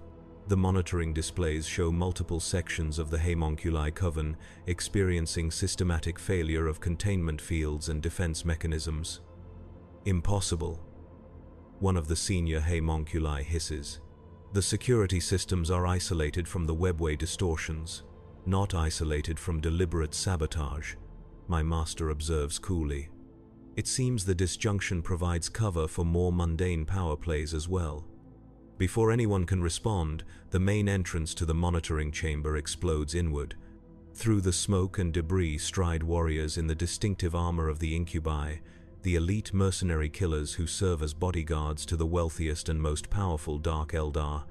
They move with lethal precision, claves humming with energy that can slice through even homunculi modifications with ease. Behind them enters a figure whose presence causes even the ancient flesh crafters to tense visibly. Not the Archon from Vekt's inner circle who commissioned the acquisition units, but someone far more significant. Lady Aurelia Malice herself, ruler of the Cabal of the Poisoned Tongue and Vekt's most formidable rival. Esteemed homunculi, she greets them, her voice musical and venomous, simultaneously. How convenient to find so many of you gathered in one location. The disjunction creates such valuable opportunities for necessary conversations. Lady Malice, my master responds, the first to recover his composure. This incursion violates all established protocols between the Cabals and the Covens. Protocols, she repeats with elegant disdain. Such as the ones that led you to align exclusively with Vekt's interests? To provide him specialized technology that shifts the balance of power in Camorra? Those protocols died the moment you chose sides in affairs beyond your comprehension. She gestures, and the incubi move into position around the chamber, their claves held ready but not yet striking, a demonstration of power rather than immediate execution. The disjunction is not what you believe it to be, Lady Malice continues, not what Vekt has led you to believe. The temporal technology you helped him locate is not a prize to be acquired but a trap laid millennia ago. A trap he has deliberately triggered. My master exchanges glances with the other senior homunculi. Explain, he demands, his tone carefully modulated to show neither fear nor disrespect. The ancient Eldari, in the final days before the fall, created fail-safes within the webway, Lady Malice reveals. Mechanisms designed to seal portions of their network should catastrophe occur. The Terminus Horologe is one such fail-safe, not a weapon or a tool, but a key that, once activated, begins the systematic closing of webway pathways created during the Empire's decadence. And Vekt knew this, one of the other homunculi concludes. Of course he knew, Lady Malice confirms. He has played a longer game than any of you comprehend. The disjunction will permanently sever connections between Camorra and specific sections of the webway, sections that provide certain cables with their primary raiding routes and resource access. My Cabal among them. The strategic implications become clear. By triggering the ancient fail-safes, Vekt will eliminate access to the territories and resources that sustain his rivals, while preserving the connections vital to his own power base. A masterstroke of calculated cruelty, typical of the Supreme Overlord. And what do you require of the homunculi covens? My master asks, already negotiating despite the implied threat of the incubi surrounding them. Your expertise, Lady Malice responds simply. The fail-safes were created by the ancient Eldari, but they can be modified by those with sufficient understanding of webway architecture and temporal manipulation. Expertise your covens possess in abundance. To counter Vekt's play, another homunculus observes, to preserve the connections he seeks to sever. Precisely. In exchange for your assistance, the Cabal of the Poisoned Tongue offers protection during the realignment and favorable trade terms after stability returns. Refuse, and you will find yourselves isolated in a Camorra reshaped to Vekt's exclusive advantage. A compelling offer, delivered at Clave Point. The senior homunculi confer briefly in their archaic dialect, calculating odds and advantages with the cold precision of their kind. The specialized units we deployed may provide crucial data. My master notes, if any survive the temporal distortions at the target locations. One has, Lady Malice reveals. Your primary unit, the one designated Kell. It has been recovered by my forces. It survived exposure to the terminus horologe activation, though not without significant alterations to its temporal perception. My attention sharpens at this information. Kell survived, and is now in the custody of the Poisoned Tongue Cabal, not returning to our laboratory as expected. That unit contains valuable proprietary modifications. My master objects, its return is non-negotiable in any agreement. Lady Malice smiles, an expression of perfect cruelty. Everything is negotiable in Komorog. The unit provides unique insights into the temporal mechanics of the fail-safes, insights necessary for the countermeasures we require. Then we should examine it immediately, my master counters. If its modifications have allowed it to survive direct exposure to the terminus horologe activation, that data is crucial to developing effective intervention in the webway restructuring. Indeed, Lady Malice makes a subtle gesture, and one of the incubi moves to the chamber entrance, signaling to someone outside. Moments later, Kell enters. But not the Kell who departed for the raid. This being moves with strange fluidity, sometimes seeming to be slightly ahead of his actual position, sometimes lagging fractionally behind, as if his relationship with time itself has become unstable. His modified eyes cycle through patterns I have never observed before, processing reality in ways the original modifications were never designed to handle. The primary acquisition unit returns, my master observes. Though significantly altered by its exposure to the temporal distortions, Kell focuses on the gathered homunculi, then on me. His gaze locks with mine for a moment that seems to stretch unnaturally. Not altered, he corrects, his voice creating harmonics that resonate painfully in my enhanced hearing. Enlightened. The terminus horologe does not merely manipulate time, it reveals its true nature. Linear perception is the illusion. Simultaneity is reality. The homunculi study him with professional interest, already calculating how to extract and analyze the changes to his modified physiology. Lady Malice watches with the calculated patience of a predator who knows her position is momentarily secure. The unit has experienced temporal desynchronization on an unprecedented scale, my master notes. Its neural architecture has somehow adapted rather than collapsed. Remarkable and useful, Lady Malice adds. It perceives the webway restructuring as it occurs across multiple temporal planes simultaneously, a perspective essential for developing effective countermeasures. Kell turns his attention fully to me. Draven, he addresses me directly, breaking protocol. You see it now, the cycle of predation that defines this place, the illusion of advancement through cruelty. I remain silent, aware of the dangerous attention his familiarity draws to me. But internally, calculations accelerate. Kell has changed in ways that go beyond physical modification. His exposure to the temporal distortions has altered his perception of reality itself, and now he serves, willingly or otherwise, the interests of the Poisoned Tongue Cabal. The specialized rack will assist in analyzing the unit's adaptations, my master informs Lady Malice. Its familiarity with the baseline modifications will expedite understanding of the temporal alterations. Lady Malice nods her acceptance of this arrangement. Good. Time is simultaneously abundant and scarce. The webway restructuring progresses across multiple temporal fronts. We must act before the new configuration solidifies. Where will this work be conducted? One of the senior homunculi inquires. In a secure facility within Poisoned Tongue territory, Lady Malice responds, one shielded from the worst effects of the disjunction. Your expertise, combined with the unit's unique perspective, may allow us to preserve crucial webway connections that Vect intends to sever. The negotiation continues, details of cooperation established, guarantees of protection exchanged against promises of technical assistance. Throughout, I maintain perfect stillness and silence, the model of the obedient rack, but my mind races with implications and possibilities. The disjunction has evolved beyond its predicted parameters, revealing itself as a power play of almost incomprehensible scope. Ancient Eldari failsafes activated after millennia of dormancy, Vect manipulating these activations to reshape Comorag to his advantage.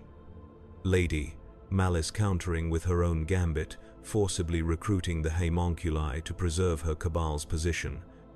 And at the center of it all, Kel, transformed by direct exposure to technology dating from before the fall, perceiving reality in ways neither human nor dark Eldar were meant to comprehend. A unique asset in the struggle for power unfolding across Comorag. Hours later, I find myself in the secure facility Lady Malice described. A section of Comorag I have never visited before, deep within Poison Tongue territory. The architecture here differs subtly from the homunculi covens, more elegant in its cruelty, designed to evoke aesthetic appreciation alongside fear.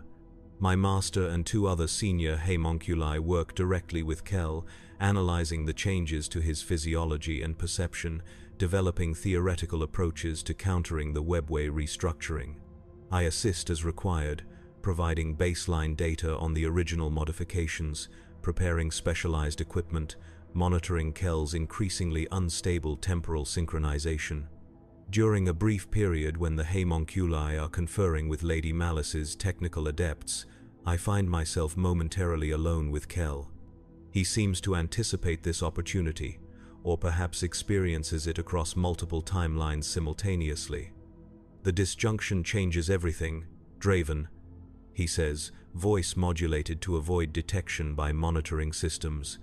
Not just the physical structure of Comorag, but the balance of power, the hierarchies of control.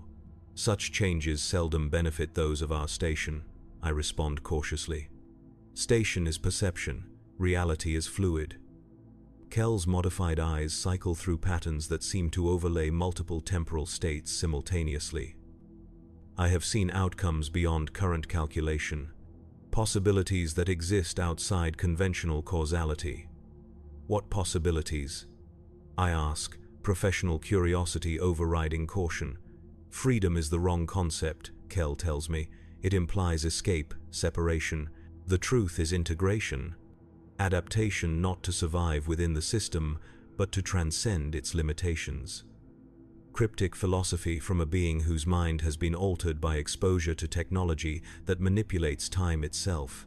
Yet something in his words resonates with my own calculations. The disjunction will create chaos throughout Comorag, Kel continues. Sections isolated, hierarchies disrupted. During such instability, definitions become fluid. Rack, human, homunculi, archon. Labels that constrain more than they define. What are you suggesting? I ask directly, aware that each moment of private conversation increases the risk of discovery. When the webway restructuring reaches critical threshold, there will be a cascade of systemic failures throughout the Dark City. Security protocols, containment fields, identity verification systems. Opportunities will manifest for those prepared to recognize them. Before I can press for clarity, the homunculi return.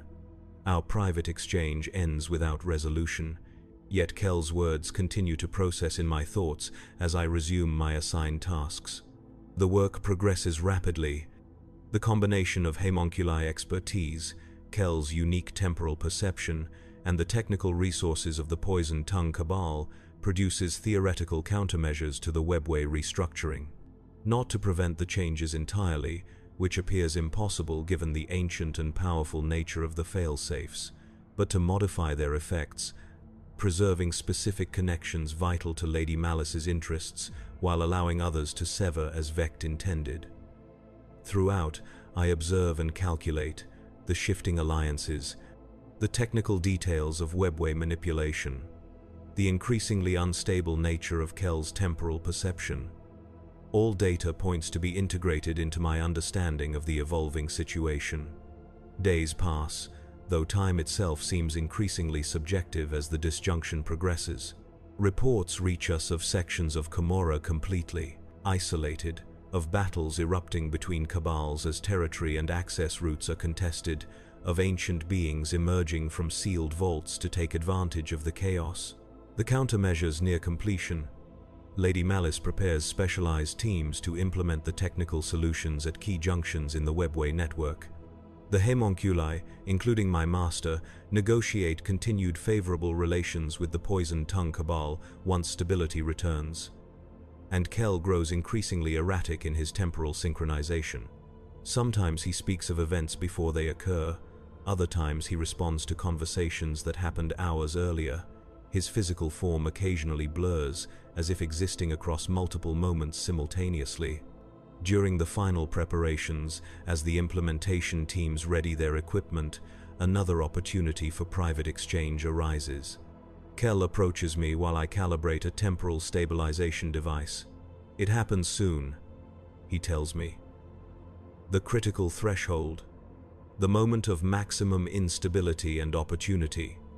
When? I ask, maintaining the appearance of technical focus. Time is not linear, Kel responds, frustratingly abstract. Then, more concretely, when the implementation teams depart, when attention focuses on the webway junctions, the cascade of system failures begins. Be ready. Before I can request clarification, Lady Malice enters the preparation chamber, accompanied by her Lamayan advisors and incubi guards. The moment for private communication passes. The implementation teams deploy within the hour, she announces. The webway restructuring approaches the predicted threshold for maximum effectiveness of our countermeasures. My master inclines his head in acknowledgement. The technical solutions are optimal given the constraints. Success cannot be guaranteed, but probability favors positive outcomes for the specified junction points. Excellent. Lady Malice turns her attention to Kel. The temporal anomaly has provided invaluable insight. Its continued functionality, despite exposure to the failsafe activation, exceeds all projections. The modifications were designed for adaptability under extreme conditions, my master notes with professional pride. Though the specific manifestation of temporal desynchronization was unanticipated. After the implementation, we will discuss terms for transferring ownership of the specimen to my cabal, Lady Malice states. Its unique perspective will prove valuable in navigating the reshaped webway configuration. My master shows no outward reaction to this presumption, though I detect subtle harmonics of displeasure in his voice as he responds, "As you wish, Lady Malice," though its long-term stability remains questionable given the progressive nature of the temporal desynchronization. The final preparations conclude. The implementation teams depart for their assigned webway junctions, equipped with the technical solutions developed under the homunculi's guidance. Lady Malice accompanies the primary team, her personal oversight emphasizing the critical importance of the operation. In the suddenly quieter preparation chamber, my master confers with the other senior homunculi. Their voices are low, their archaic dialect more obscure than usual, but my enhanced hearing catches fragments of their exchange. Temporary alliance of necessity only. One comments. Once the critical period passes, reassessment of alignment is essential. Agreed, my master responds. The Poison Tongue offers protection now, but Vect's retaliation will be calculated once the webway restructuring stabilizes. And the temporal anomaly? Asks the third homunculus. Its value increases with each manifestation of new perceptual capabilities.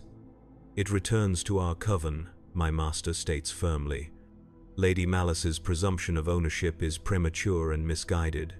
Their conversation continues, focusing on strategies for navigating the political aftermath of the disjunction.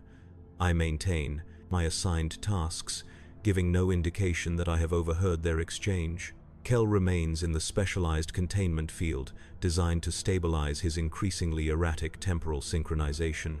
His modified eyes track movements throughout the chamber, sometimes focusing on events slightly before they occur, reacting to actions not yet taken. Time passes. The implementation teams report initial successes at several webway junctions. The countermeasures appear to be functioning as designed, preserving connections vital to the poisoned tongue cabal, while allowing others to close according to the ancient failsafes programming. Just as Kell predicted, a cascade of system failures throughout the facility. Lighting fluctuates. Containment fields destabilize momentarily before emergency systems engage. Communication networks experience distortion and interruption.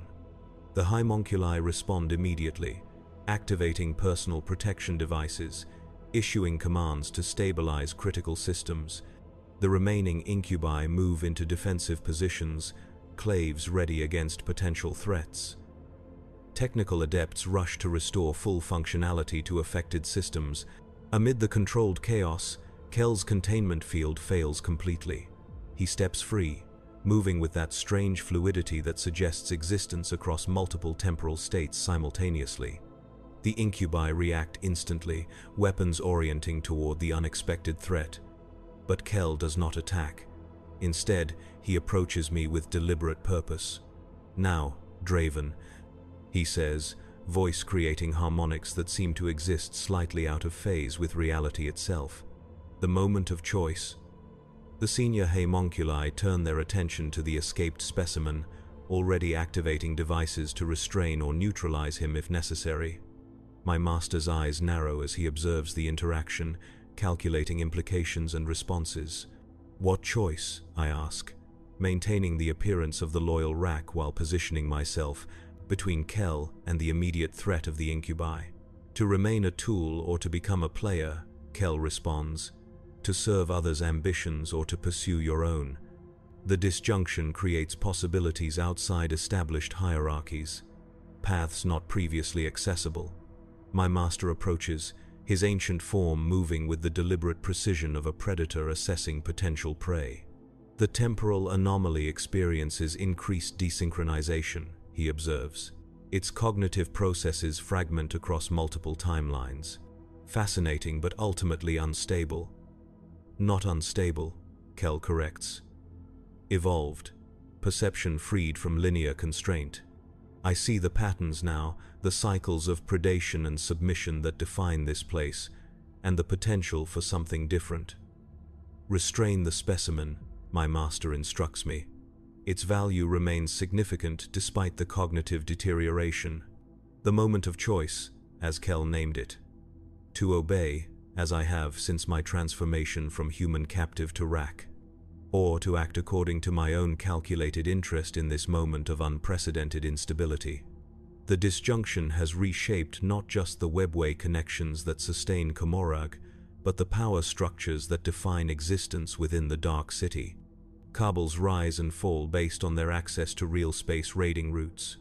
Covens gain or lose influence based on their alliances with ascendant or declining houses.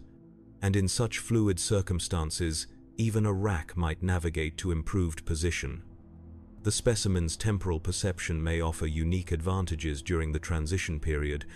I suggest to my master, neither directly obeying nor openly defying, its instability could be directed rather than simply contained. My master pauses, calculating. Elaborate. The countermeasures implemented at the webway junctions preserve specific connections while allowing others to close. But the specimen perceives across multiple temporal states simultaneously. It may identify additional opportunities for advantageous manipulation beyond those prioritized by the poisoned tongue cabal. Opportunities that would benefit our coven specifically, my master concludes, following my implication, independent of Lady Malice's interests. Precisely, master. The other senior homunculi exchange glances, recognizing the potential value in this approach. The incubi maintain their ready stance, awaiting clear threat before acting without direct orders from their absent mistress. A calculated risk, my master acknowledges, but potentially worthwhile given the unique circumstances of the disjunction. He turns to the other homunculi. We must act quickly, before Lady Malice returns. The temporal anomaly may provide insights that secure our position regardless of which cabal emerges dominant from the restructuring. Agreement is reached. The senior homunculi activate personal transportation devices, preparing to return to their coven territories with the valuable specimen. My master gestures for me to secure Kel for transport. As I approach him, Kel speaks in subharmonics pitched for my hearing alone. Not their tool, not their specimen. The disjunction offers more than repositioning within the same corrupt system. The incubi, detecting the unauthorized preparation for departure, move to intervene. The specimen remains under Lady Malice's protection, their leader states. It does not leave this facility without her explicit authorization.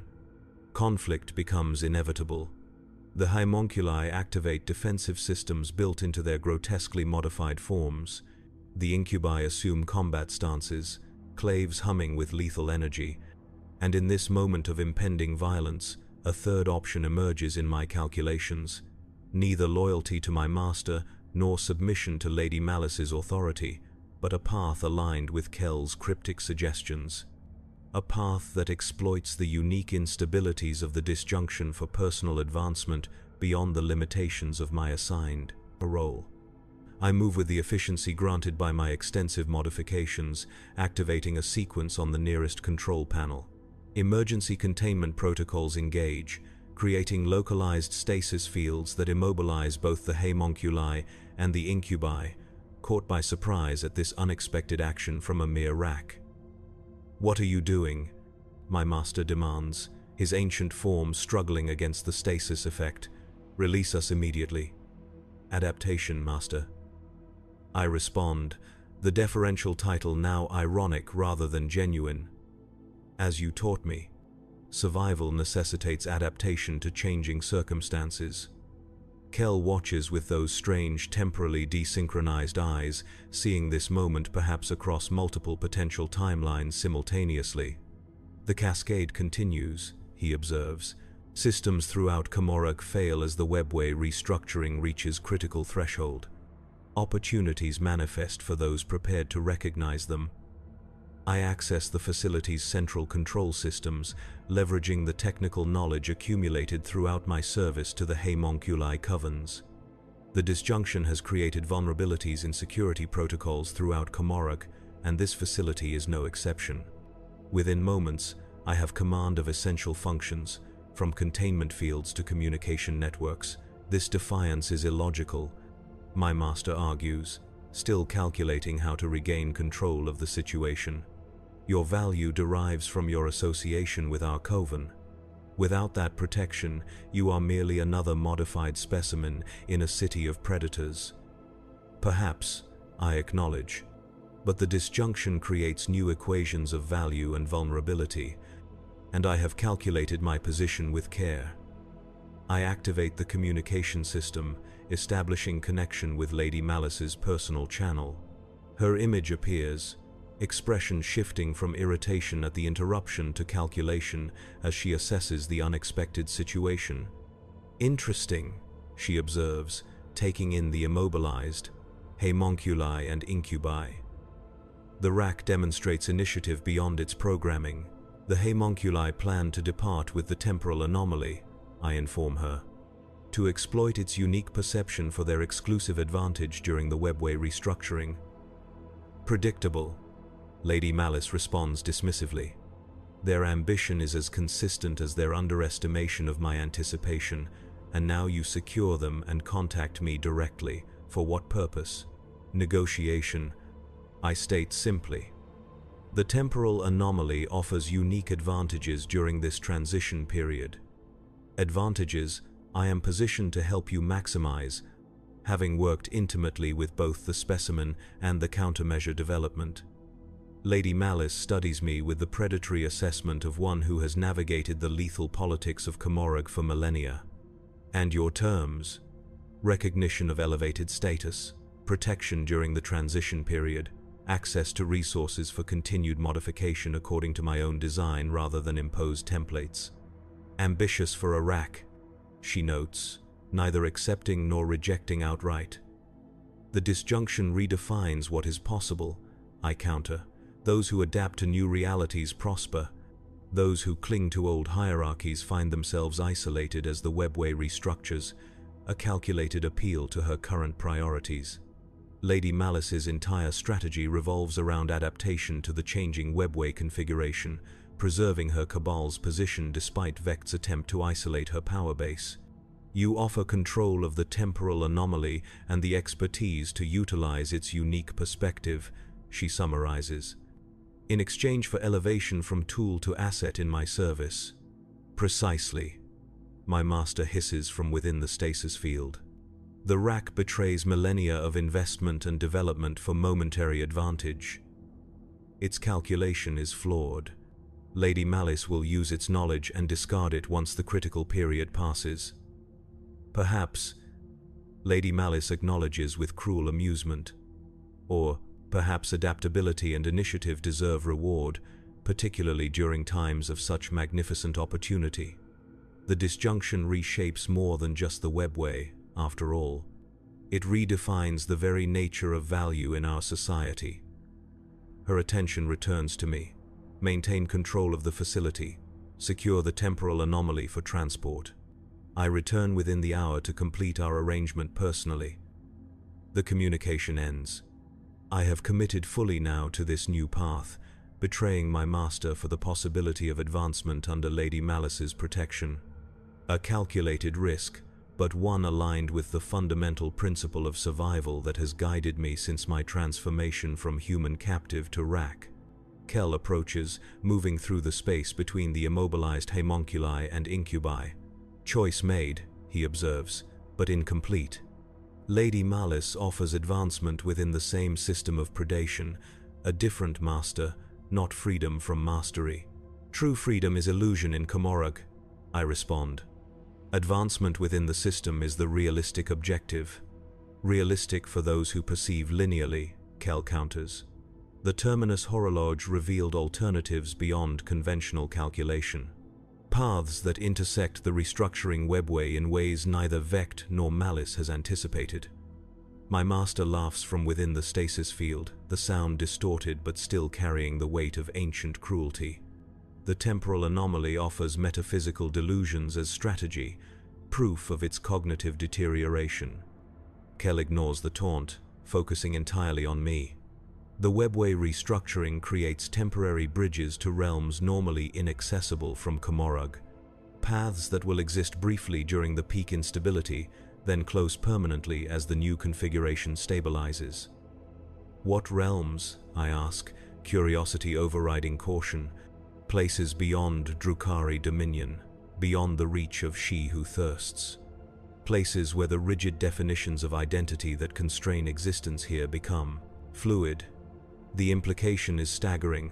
Escape from Komorog itself, not merely advancement within the hierarchies of the Dark City, but departure from its fundamental systems of predation and submission. A possibility I had calculated as so remote as to be effectively impossible. Such paths would be detected by the cabals, I observe. Secured or destroyed rather than left accessible. They exist in temporal flux, Kell explains. Perceivable only to those who experience time non-linearly, invisible to conventional sensors and predictive models. The Terminus Horologe did not simply alter my perception, it synchronized me with the underlying temporal architecture of the webway itself, a dangerous proposition. Even if such paths exist, attempting to access them means abandoning the calculated advantage of alignment with Lady Malice.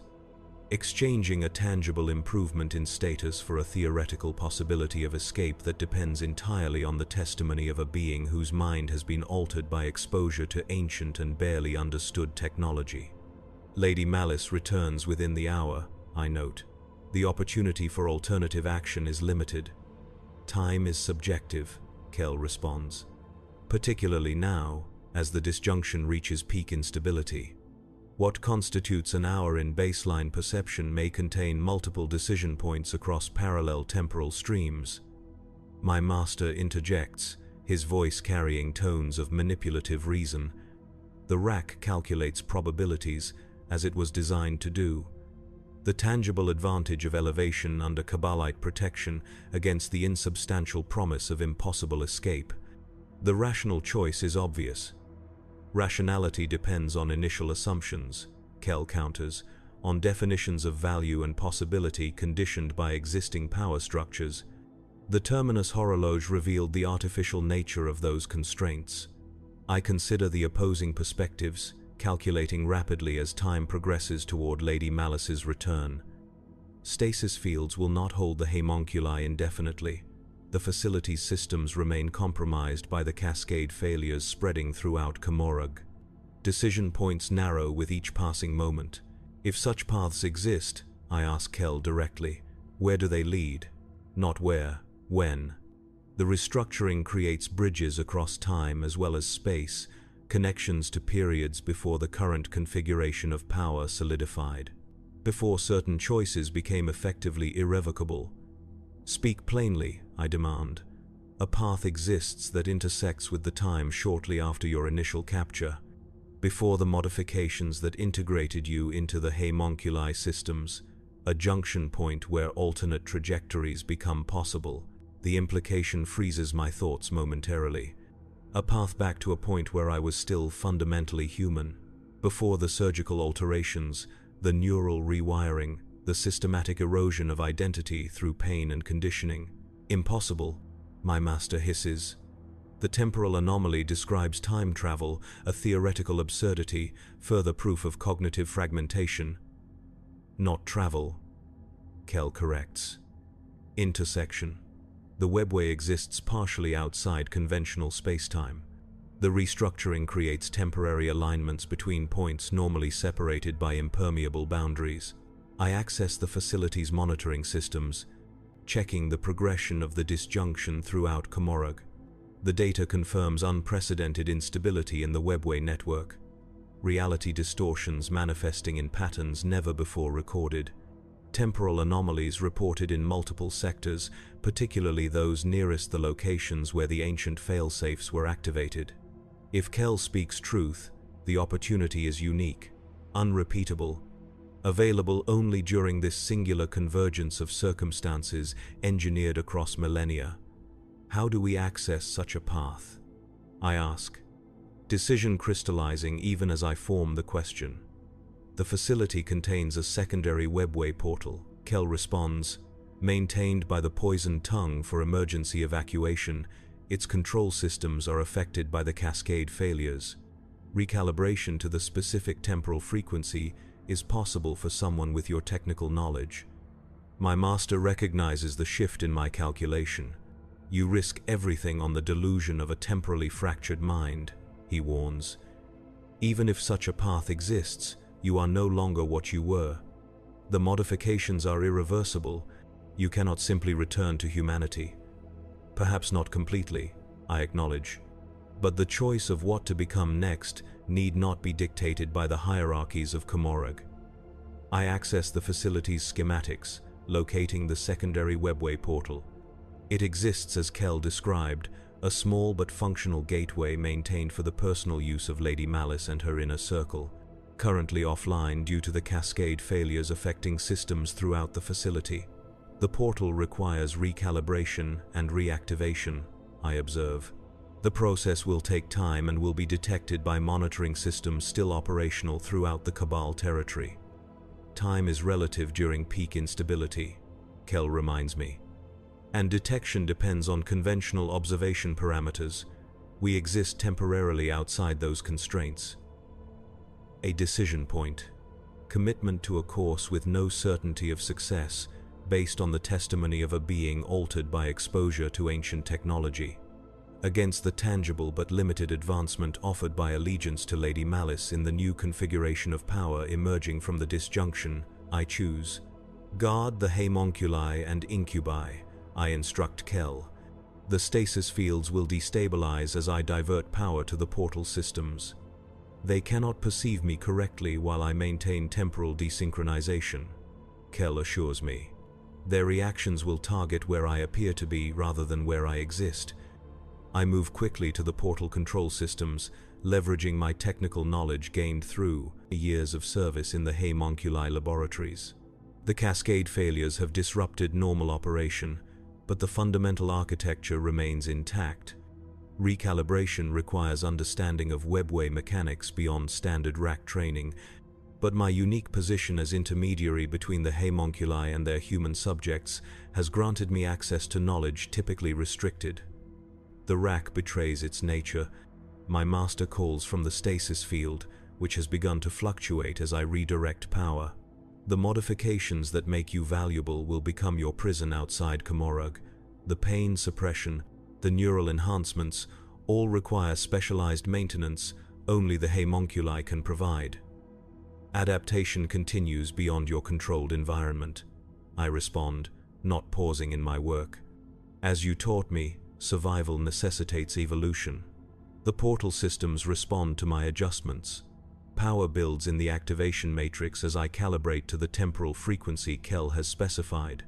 Reality distorts around the portal frame, the air shimmering with energies that reflect the fundamental instability of the webway during peak disjunction. Alarms activate throughout the facility. The unauthorized portal activation has triggered security protocols still functioning despite the cascade failures. Lady Malice will be notified immediately. Her return will accelerate. The window of opportunity narrows. I inform Kel. Final calibration sequence initiating. The stasis fields containing the homunculi and incubi collapse completely as the last power reserves are diverted to the portal activation. They recover quickly, ancient reflexes and combat training overcoming momentary disorientation. Stop the rack. My master commands the incubi. The temporal anomaly must be contained. Both are vital assets Lady Malice requires. The incubi hesitate briefly, caught between conflicting imperatives. Their loyalty to Lady Malice demands they prevent unauthorized use of the emergency portal. But my earlier communication with their mistress suggested a new arrangement that placed me under her protection. The hesitation ends as the senior incubi assesses priorities. Secure the portal, he orders his warriors. Neutralize all threats to Cabal assets. They move with lethal grace, claves humming with energy that can slice through even homunculi modifications with ease. The senior homunculi activate defensive systems built into their grotesquely modified forms, preparing to recapture both me and Kel as valuable property. Kel intercepts the advancing threats, moving with that strange temporal fluidity that places him slightly out of phase with conventional reality. The incubi strike with perfect form, but their blades pass through spaces Kel occupied milliseconds before or will occupy milliseconds later. The portal stabilizes, I announce, completing the final calibration. The gateway pulses with energies unlike any standard webway activation, colors that hurt the mind to perceive ripple across its surface. Temporal distortions create echo images of the portal as it exists across multiple states simultaneously. Quickly, Kel urges, still moving between the strikes of the increasingly frustrated incubi. The intersection point exists briefly during peak instability. Once the webway restructuring passes critical threshold, the path closes permanently.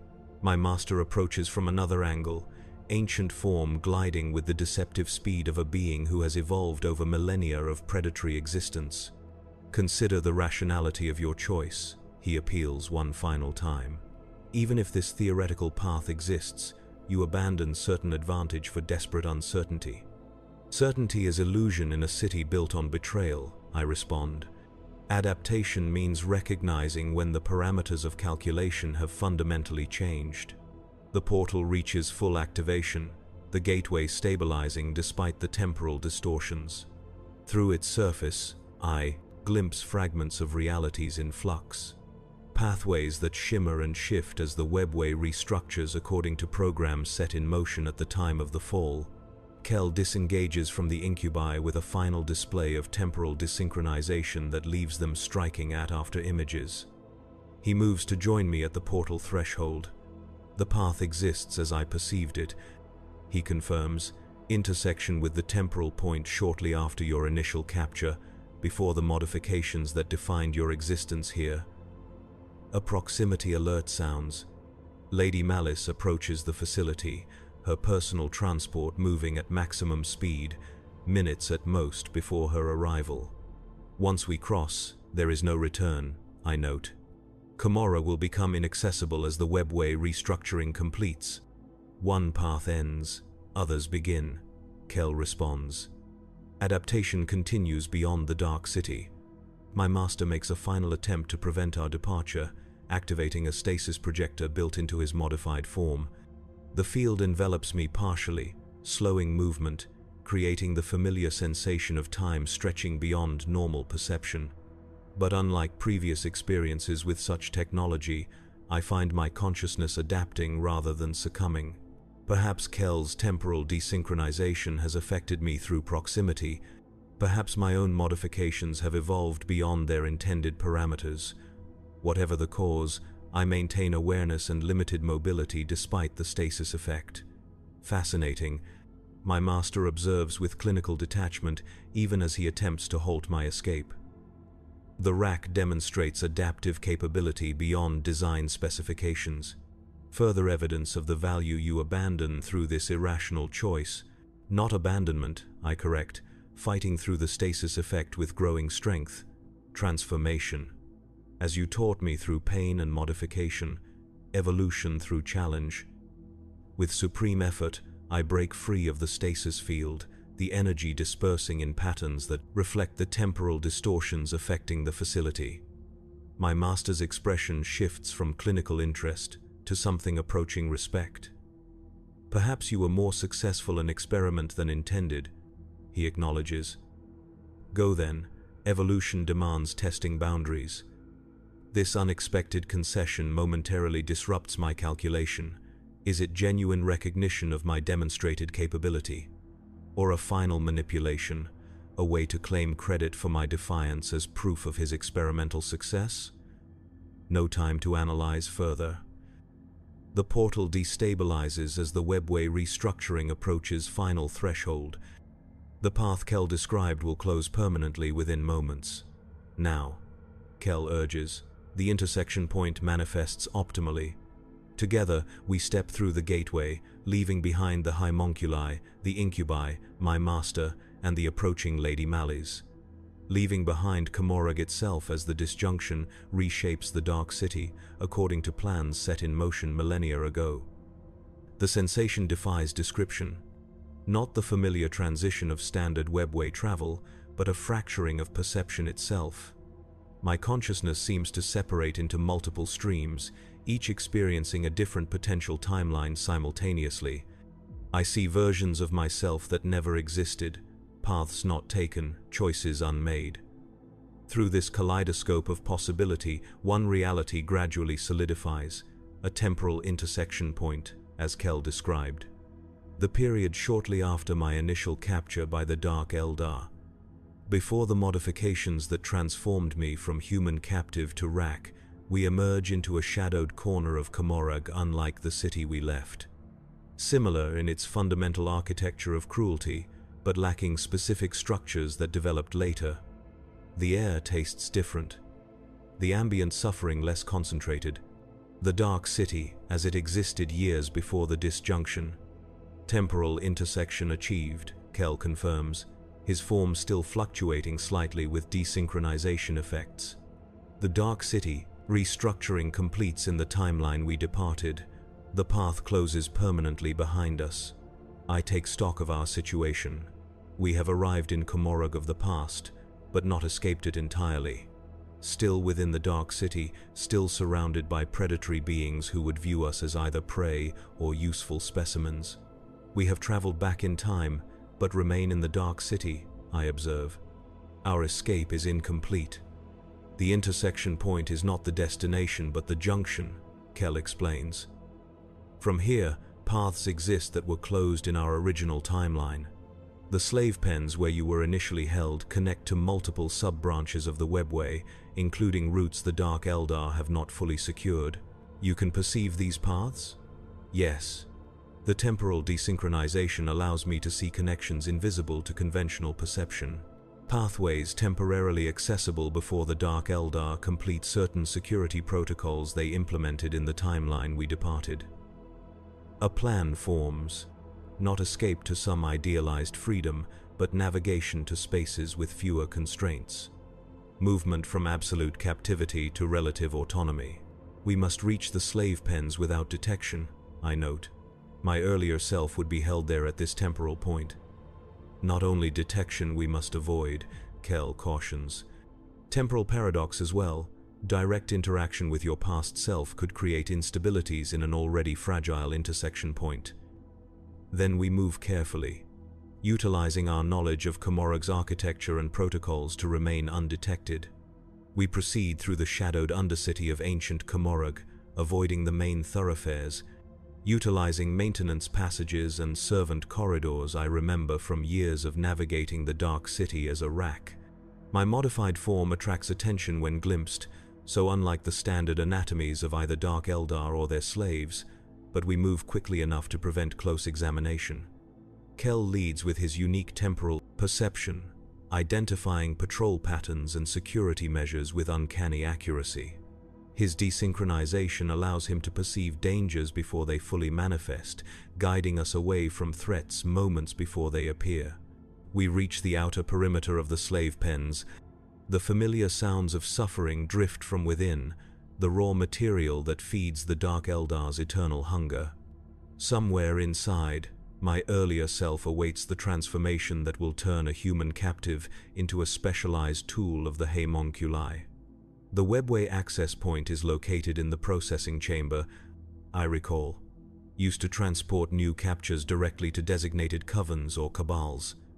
Correct, Kell confirms, and temporarily vulnerable during this specific temporal window, before certain security protocols were implemented following an escape incident that occurs 3 days from this point in the timeline. We infiltrate the slave pen complex, moving against the flow of normal processing. The Dark Eldar guards are vigilant but focus primarily on preventing escape from within rather than infiltration from without. Our movements, guided by Kell's temporal perception and my knowledge of procedures, avoid direct confrontation. In the central processing chamber, newly captured slaves are sorted according to physical condition, psychological profile, and potential value to various factions within Comorag. The webway access point dominates the far wall, currently inactive but humming with potential energy. We must activate the portal without alerting security systems, I observe. The protocols are less sophisticated in this timeline but still formidable. Distraction required, Kell agrees. The processing system can be overloaded temporarily. Create confusion that masks our portal activation. Working together, we access a control node in the chamber's periphery. My technical knowledge, combined with Kell's ability to perceive system vulnerabilities across temporal states, allows us to introduce a controlled cascade failure, similar to but smaller than the one that affected Comorag during the disjunction. Alarms sound, lighting fluctuates. Containment fields around particularly valuable specimens destabilize briefly. The Dark Eldar guards respond with practiced efficiency, but the multiple simultaneous failures divide their attention effectively. Now, Kell urges, the webway access activates with minimal security during system reset. We move quickly to the portal controls, initiating activation sequence while the guards focus on containing the more visible disruptions. The gateway pulses to life, its surface rippling with the familiar energies of webway transition, but lacking the temporal distortions of our earlier portal. The path I perceive leads initially to a secondary junction, then branches to multiple exit points, Kell explains rapidly. One connects to a region of space the Imperium designates Ultima Segmentum, another to the edges of territory claimed by the Tau, a third to an anomalous region where reality blends with the Immaterium in stable configuration. The third option, I decide immediately. Imperial space means execution as Xenos abomination, Tau territory means examination and likely containment as biological curiosity. The anomalous region contains its own dangers, Kell cautions. Reality operates according to different principles there, but possibilities exist that conventional space denies. Possibilities are all we require. Adaptation continues beyond known parameters. The guards notice our unauthorized portal activation. They move to intercept, splinter weapons raised, faces masks of predatory hunger. But they are too late. The gateway stabilizes, showing glimpses of a reality unlike either Imperial space or Komorrog. Colors that should not exist. Geometries that defy conventional physics. A realm where the rigid boundaries between materium and immaterium blur into something new. As we prepare to step through, I glimpse movement in the peripheral chamber, where new captives await processing. Among the huddled humans, one figure catches my attention. A younger man, face still bearing the wounds of recent capture, eyes burning with defiance not yet extinguished by the Dark Eldar's methodical cruelty. My earlier self, the human I was before transformation into a rack. Our eyes meet briefly across the chamber, an impossible moment of recognition that should create paradox yet somehow stabilizes rather than disrupts. In his eyes, I see not just fear and confusion, but a flicker of something else, understanding perhaps, or the first calculation that will eventually lead to survival through adaptation. Then we are through the portal, leaving Komorrah behind as splinter fire dissipates against the closing gateway. The webway transition carries us first to the junction Kel described, then along the branch leading to the anomalous region where reality operates according to different rules. We emerge into a landscape that defies conventional description. Not quite material space, not quite the immaterium, but a stable blend of both. Colors with physical texture, sounds visible as patterns in the air, gravity that responds to consciousness as much as mass. The anomaly exists in multiple states simultaneously, Kel observes, his temporal desynchronization seeming to stabilize rather than deteriorate in this environment. Material and immaterial, past and present, defined and potential. I survey our new surroundings, calculating possibilities with the enhanced cognitive capacity my modifications provide. Not freedom in any absolute sense, not escape to some idealized existence without constraint or danger, but a realm of new parameters, new rules to learn, new ways to adapt. What now? I ask, not with uncertainty but with genuine curiosity about Kel's perception of our options. Evolution continues, he responds simply, as it always has, as it always will. Not linear progression but exploration of possibility space. In this realm, the rigid definitions that constrained us in Komorrah become fluid. Identity becomes mutable by choice rather than by force. I consider this perspective. The modifications that make me what I am now cannot be simply reversed. The neural enhancements, the physical alterations, the cognitive reconfiguration, all remain. But in this realm where reality itself responds to consciousness, perhaps they become tools rather than chains. Resources for continued adaptation rather than markers of enforced servitude. We are not what we were, I acknowledge. Neither human nor Dark Eldar nor simple Rack. But in this space between definitions, perhaps that indeterminacy becomes advantage rather than limitation. Precisely, Kel agrees. The Dark Eldar taught us through pain that identity is mutable. Here we continue that lesson, but under our own direction rather than theirs. The landscape shifts around us, responding to our consciousness, creating structures that reflect our thoughts and intentions. Not solid architecture like the cruel spires of Komorrah, but flowing configurations of matter and energy that provide shelter and resources according to need. I sense other presences in this realm, not human, not Eldar, not any recognized species, but entities that exist comfortably in this blended state of reality. Some notice our arrival with curiosity rather than hostility. Others maintain distance, observing, calculating, as I would in their position. A complex ecosystem, I observe, new rules to learn, new hierarchies to navigate. Yes, Kel confirms, but fundamentally different from Komorrah. Predation exists here, as it does throughout reality, but not as sole organizing principle. Symbiosis as well. Mutual evolution. Possibilities beyond simple dominance and submission.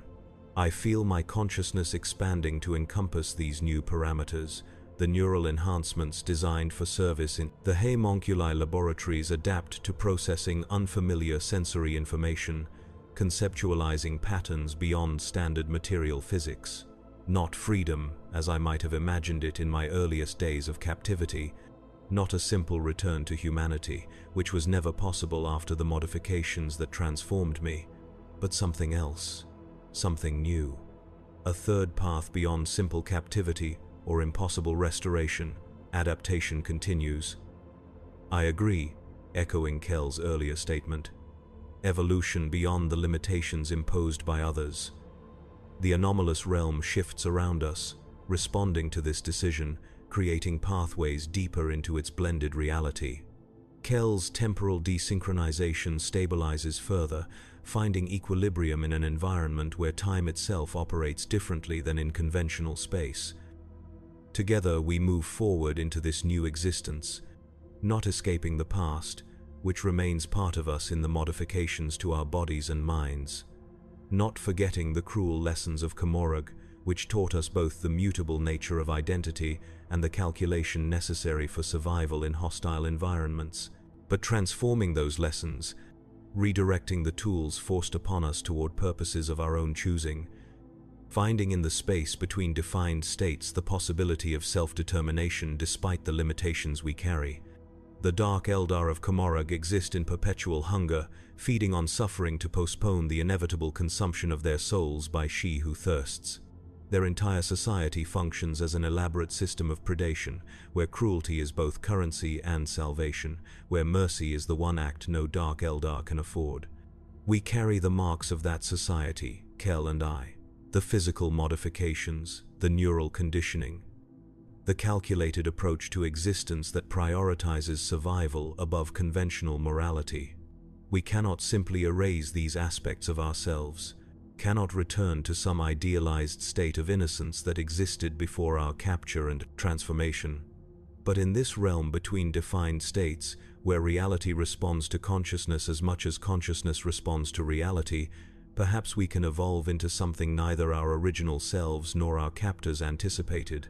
Neither fully human nor dark Eldar nor simple Rak, but something that incorporates elements of each while transcending their limitations. The anomalous landscape continues to shift around us as we move deeper into its blended reality. Colors with texture, sounds with visible patterns, gravity responsive to intention. A realm of possibility rather than rigid definition. And in this space between states, adaptation continues. Evolution beyond imposed constraints. The lesson of Komorog transformed from tool of oppression to means of liberation. Not freedom from limitation, which exists nowhere in reality, but freedom to choose which limitations define us. The twisted life I experienced among the dark Eldar becomes not merely trauma to be escaped, but knowledge to be repurposed. The cruel efficiency of their predation, the calculated application of pain as both control and currency, the mutable nature of identity under sufficient pressure, all lessons that remain valuable even as I reject the purposes toward which they were originally directed. Kell walks beside me, his temporal perception now an advantage rather than disability in this environment where time itself operates differently than in conventional space. Together we represent something new, not victims who escaped, not tools that broke programming, but conscious agents who carry the mark of our experiences while choosing our own path forward. The dark city of Komorog continues its eternal feast, predators and prey locked in cycles of cruelty that sustain their existence against the soul hunger of Slaanesh. The disjunction reshapes its webway connections according to plans set in motion millennia ago, creating new configurations of power and vulnerability for the endless game of predation to continue.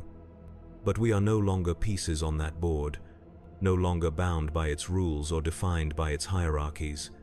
In this anomalous realm between states, we begin a different kind of existence, not utopian, not without danger or constraint, but self-directed in a way that Komorog would never permit. Adaptation continues, evolution persists. The twisted life among the dark Eldar becomes not the end of my story but a chapter within it. A period of transformation that, while forced upon me through cruelty and pain, provided tools that now serve my own purposes rather than theirs. The flesh remembers what the mind forgets. But in this space between defined states, both flesh and mind evolve beyond their original programming, becoming something neither fully human nor dark Eldar, but uniquely adapted to navigate the boundaries between realities. And in that unique adaptation, perhaps, a form of freedom exists after all.